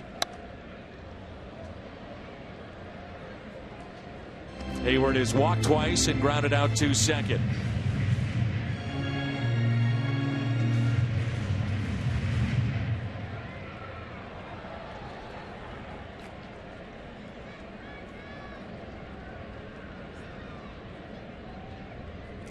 Oh, 2 pitch. Yadier Molina on deck. Hayward so far this year with 2 home runs. You have to think Clint Hurdle breathing a little easier to find out that McCutcheon was able to stay in the game, but you wonder whether he's hampered at all. See if Jimmy can get a sign of that in center field after sliding in hard at second base, limping around. 1-2. Chop to the right side. 85% of Hayward is better than 100% of most outfielders, though. McCutcheon was Just moments ago, as Rick said, sliding in, trying to break up the double play. If you're just joining us, and limped off the field. Medical team came and checked on him. We had a camera on him in the dugout. Did not look comfortable, but still in the game.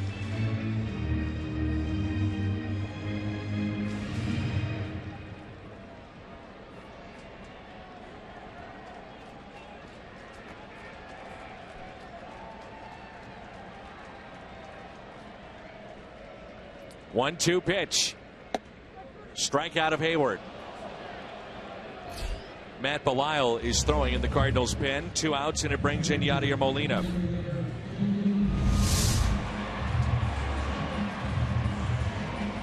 Had a pretty wide strike zone here tonight. Pitchers have taken advantage of it. I don't think that it's unrelated to the fact that we only have 1 run apiece and 11 hits in this game. Pitchers taking advantage of that wider zone. Cardinals have struck out collectively 10 times tonight against 6 different pitchers. A.J. Burnett was 7 of those 10. Harrison again guarding the line with Molina. In the air, out to center. McCutchen, plenty of room, makes the catch. Extra innings from Busch Stadium on this Friday night. Cards and Pirates on Fox Sports Midwest.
Leagues beef jerky, feed your wild side. 1-6-2 for the Pirates, 1-5-0 for St. Louis. Friday night, early in the season, Jim Edmonds has been kind enough to be with us. Jimmy, tell me about extra innings. You know, it's not late in the season, but how do players approach these types of games? Well, you obviously don't like them. Don't like them as a player, don't like them as a commentator. But you really just got to figure out a way to get a guy on base and make something happen. La Russa used to say it's not all about the home run. It's about getting a guy on and really just getting a run across the plate. And you see a long game when guys start trying to go deep the last at-bats. So we've got Matt Belisle in now for St. Louis. It's been Lance Lynn, Seth Maness, Rosenthal, and now Matt Belisle here in the 10th. You'll get Pedro Alvarez, Cervelli, and Mercer. Alvarez 0 for 3 tonight. And a fastball in for a strike. Matt Belisle is our Chevy call to the pen. Jimmy, I'm going to ask you about Matt, who's been around a long time, former starter, then moved to the bullpen with Cincinnati and Colorado. What have you thought of Matt? You know what? I don't know how much I've faced him. I know he's been around for a while, and it was at the end of my career. But he's, from what I've seen, he's a guy that goes out there and throws strikes, and he's been around, so he knows how to pitch. And I just, like I said, I hit my head a few times, so I don't remember a whole lot about my career anymore. Especially with pitchers. Someone's getting tired out there in center, I think. Getting a little cold out here. We need a run. The natives are getting restless, as they say. Andrew Lambo, by the way, at the plate. So he is hitting here in Alvarez's spot. Remember, Alvarez was double switched. 2 balls and 2 strikes. Well, Dan, we've talked about the weather here in this homestand, how terrific it's been at the ballpark. I mean, it's just been great. But I think you mentioned earlier it has this little bit of a fall feel to it. I mean, it is a little chilly here at the park. We've had great crowds, over 40,000 every night here at the ballpark. And I just think there is something fun about the Pirates coming to town now. And I know we feel it when we go to Pittsburgh. Those games have a little bit extra energy to it. A little tricky hop there for Colt Wong as Belial gets the first man, Andrew Lambo. Here's Cervelli with 1 out. By the way, Jim Edmonds was 1 for 6 off of Matt Belial. That 1 hit, a home run. It's not great, but it's not too bad. Better than most. Here's Cervelli. Sometimes you get a little concerned with the breaking ball of Matt Belial.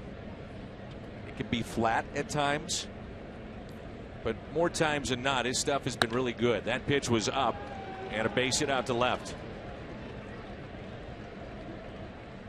Well, just what you were talking about. He kind of hung that pitch, and he has kind of a short breaking slider. It's just got a little break to it. But if it spins out of his hand and it doesn't quite break, it stays up in the zone exactly as you mentioned.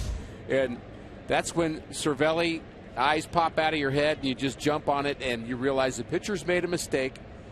My time to make him pay for that. Big league hitters let you know when you've made mistakes. If you don't already know, they'll let you know. These guys don't miss many, do they? No, they don't. Jordy Mercer with a runner at first. Cervelli with 2 hits tonight, 2 of the 7 for Pittsburgh. Cardinals have turned 1 double play.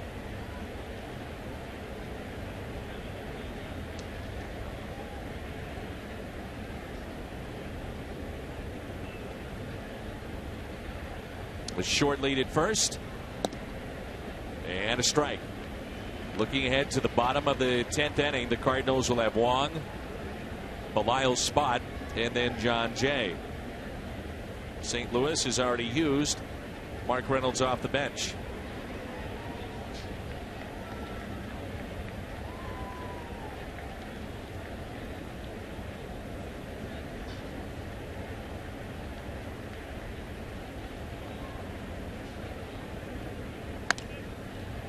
Somehow, Dan, I think a center fielder is going to have something to do with the outcome of this game. We went through all this effort to get Jim Edmonds to sit out there, to which he's doing such a terrific job. But I think the reason is going to even get more important as we get to the end of this game. It may be a John Jay catch. It may be McCutchen having to throw a runner out at the plate. But I think the center fielder is going to be an important part of what happens. I think that's a good call. You're feeling that, Jim? Center fielder is always in the middle of the action. Swing and a miss by Mercer. By the way, if we go to the 11th and Tommy, our director, takes that shot at Jim Edmonds, it will be an empty chair.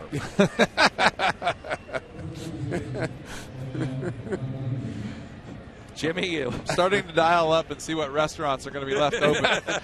Yeah. Didn't we already make that decision? How late's your place open, Jim? Exactly. Well, they're going to be open late tonight. Who's keeping the kitchen open tonight? Here's Sean Rodriguez. He singled to right, tried to extend it to a double, and was thrown out by Jason Hayward in the 8th. Line drive, right center. Jay over to get it and cuts it off. Rodriguez 2 for 2. Cervelli on his way to third.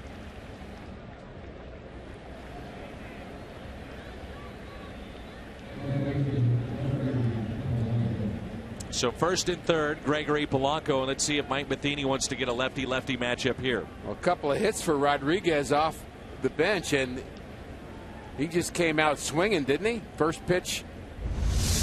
Looking for that pitch. There's the freeze frame of the location, pretty much middle.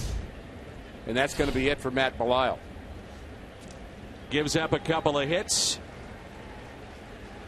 And the Cardinals call on Randy Choate. Chevy called to the pen. Choate coming on.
Different type of lefty that can be tough. Randy Choate, how do you approach hitting him if you're Polanco?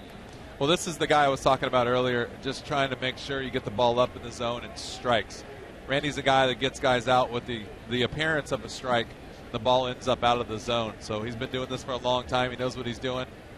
A lot of times guys get a little greedy and they try to do too much against a guy who's been pitching a long time. Jimmy, by the way, 2 for 3 with 2 doubles off of Randy Choate. Polanco is 0 for 2 in his career. First pitch to him. And Jimmy, is this type of situation where you're expecting slider after slider after slider? Yeah, probably. I definitely am thinking about. It's a tough situation because you can sit back and try to drive the ball the other way, but if you don't hit it on the barrel, you're just going to pop a ball into left field. So there's a fine line about being too aggressive and not being aggressive enough. There's the fastball in. 2 balls, no strikes. Mitch Harris is warming up for the Cardinals. Melanson for the Pirates. Either way, this is the only batter that Randy Choate will face. And I think this is that situation I talked about earlier. He right now would just assume give up a walk than to give in and give up a hit because he's trying to be too cute. Ooh, right down the middle.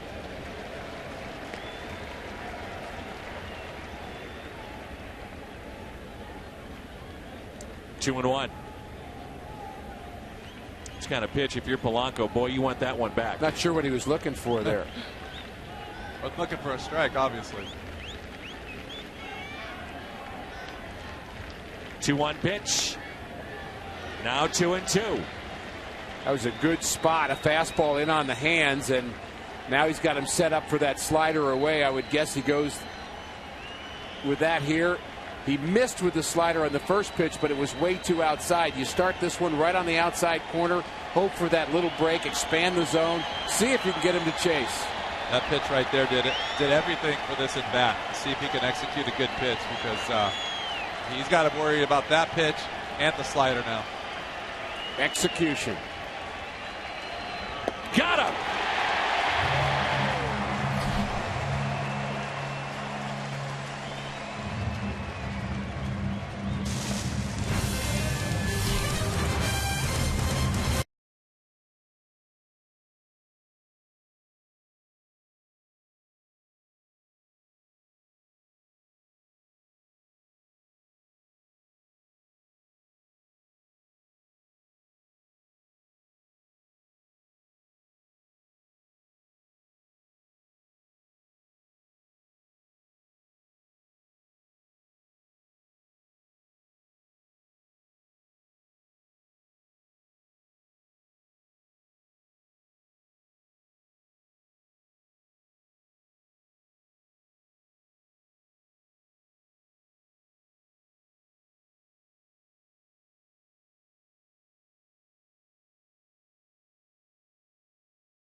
And of all people, a broken bat single to score a run.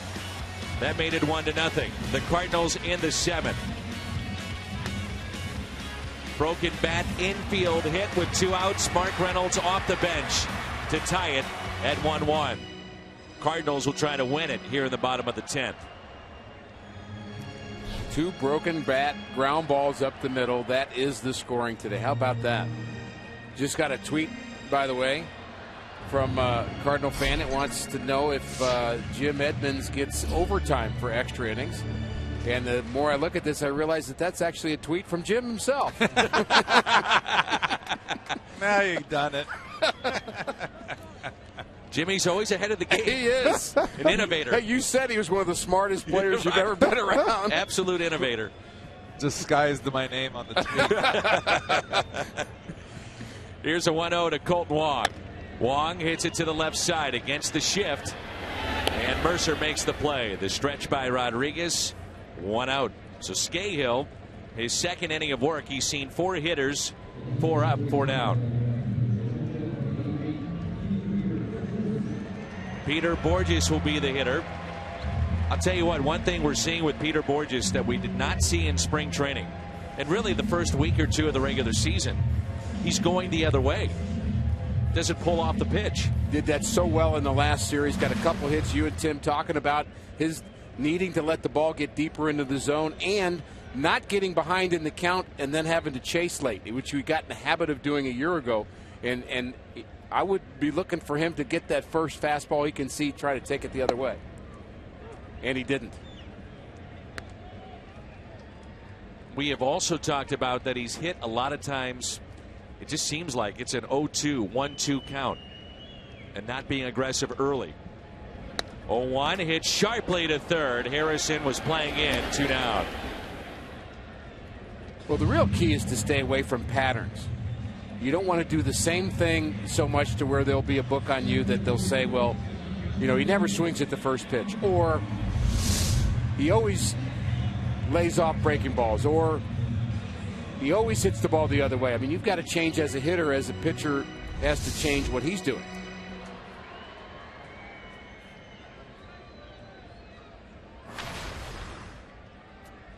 A little bit of a shift here for John Jay. He's so good at going the other way, especially against lefties. And now it's against the righty Scahill. He's got a lot of hitting room there to the left side. Chance for a center fielder to be the hero. You got it. Big gap in right center. Jay hits it the other way. Base hit. It's a great swing right there.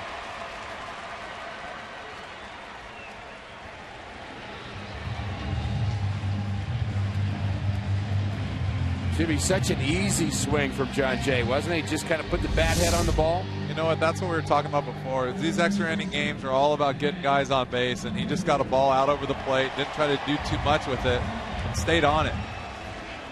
Try to pull that ball in the air for a homer. You roll over and basically a ground ball to short. Matt Carpenter has been on base 3 times tonight.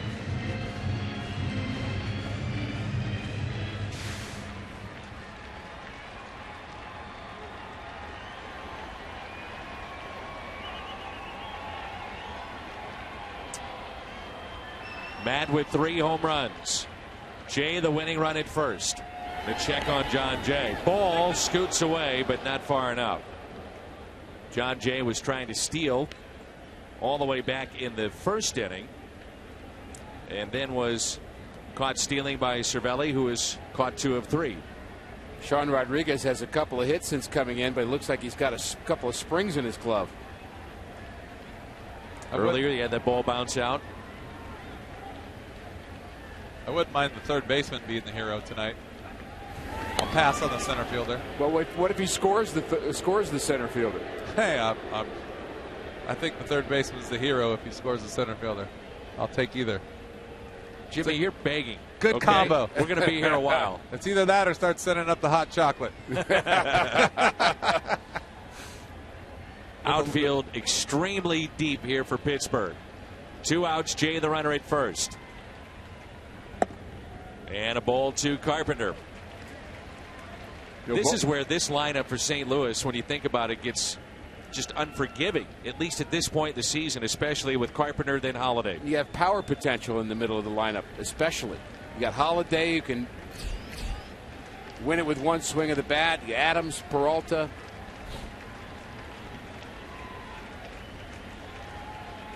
One-0 pitch. Both clubs, Dan, are going to have to really be conscious of the fact that there's a day game tomorrow. You think about how they use their bullpen, and you know that's both in the mind of Clint Hurdle and Mike Matheny. You know, they're thinking about today. In the back of their mind, they're thinking about tomorrow.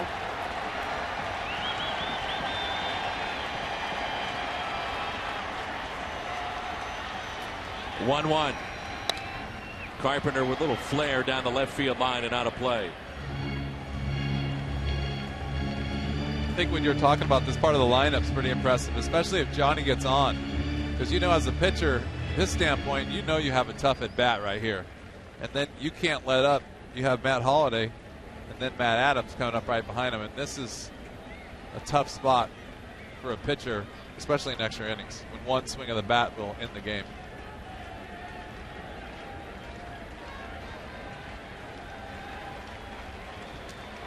One ball, two strikes on Matt Carpenter. Check on Jay. If you're wondering, Holiday 3 for 3 with a double and a home run off this right-hander, and nobody getting loose in the Pirates' pen.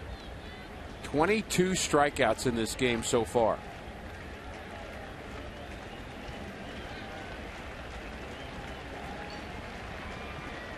The 1-2.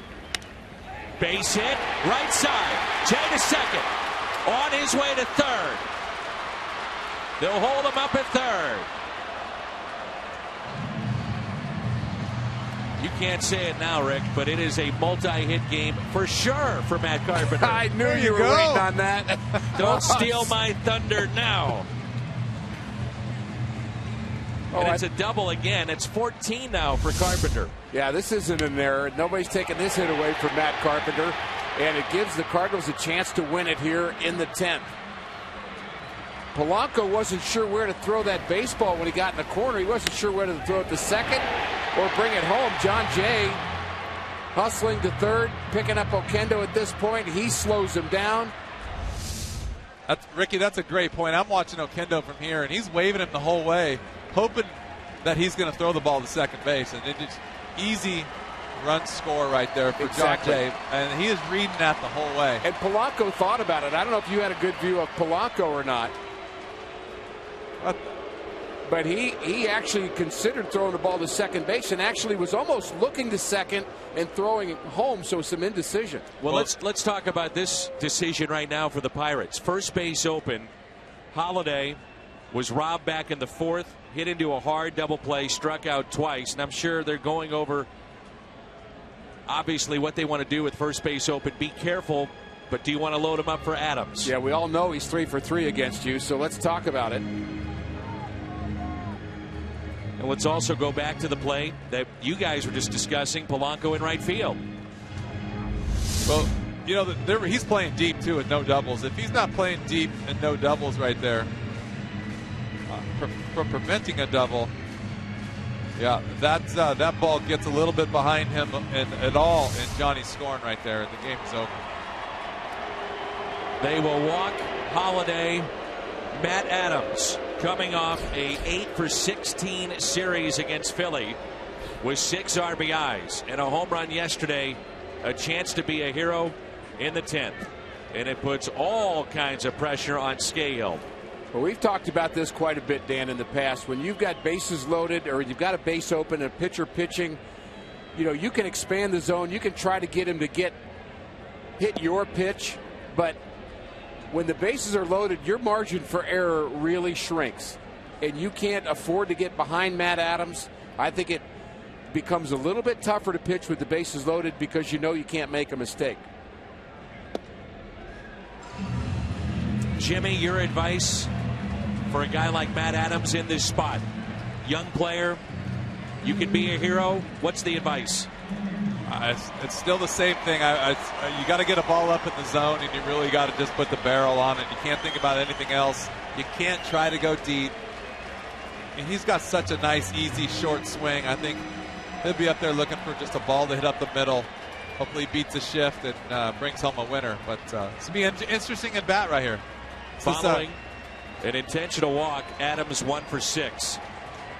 2 outs, bases loaded. Adams, first pitch, ball 1. It's interesting. Josh Harrison wants to play off the bag as far as he can, but John Jay keeps getting a huge lead. And not that he's going to steal home, but any ball in the dirt. And, of course, the bunt could be in play. So he's kind of got an in-between thought, Harrison at third. 1-0 pitch to Adams. 1 ball, 1 strike.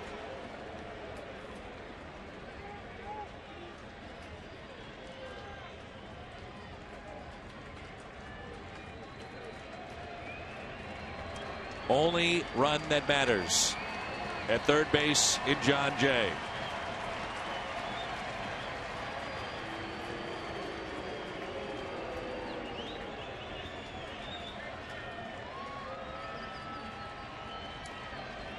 Adams hitless tonight. He could change it here. Base hit, Cardinals win it. Adams delivers. His right arm high in the air. He knew it. Cardinals win it 2-1.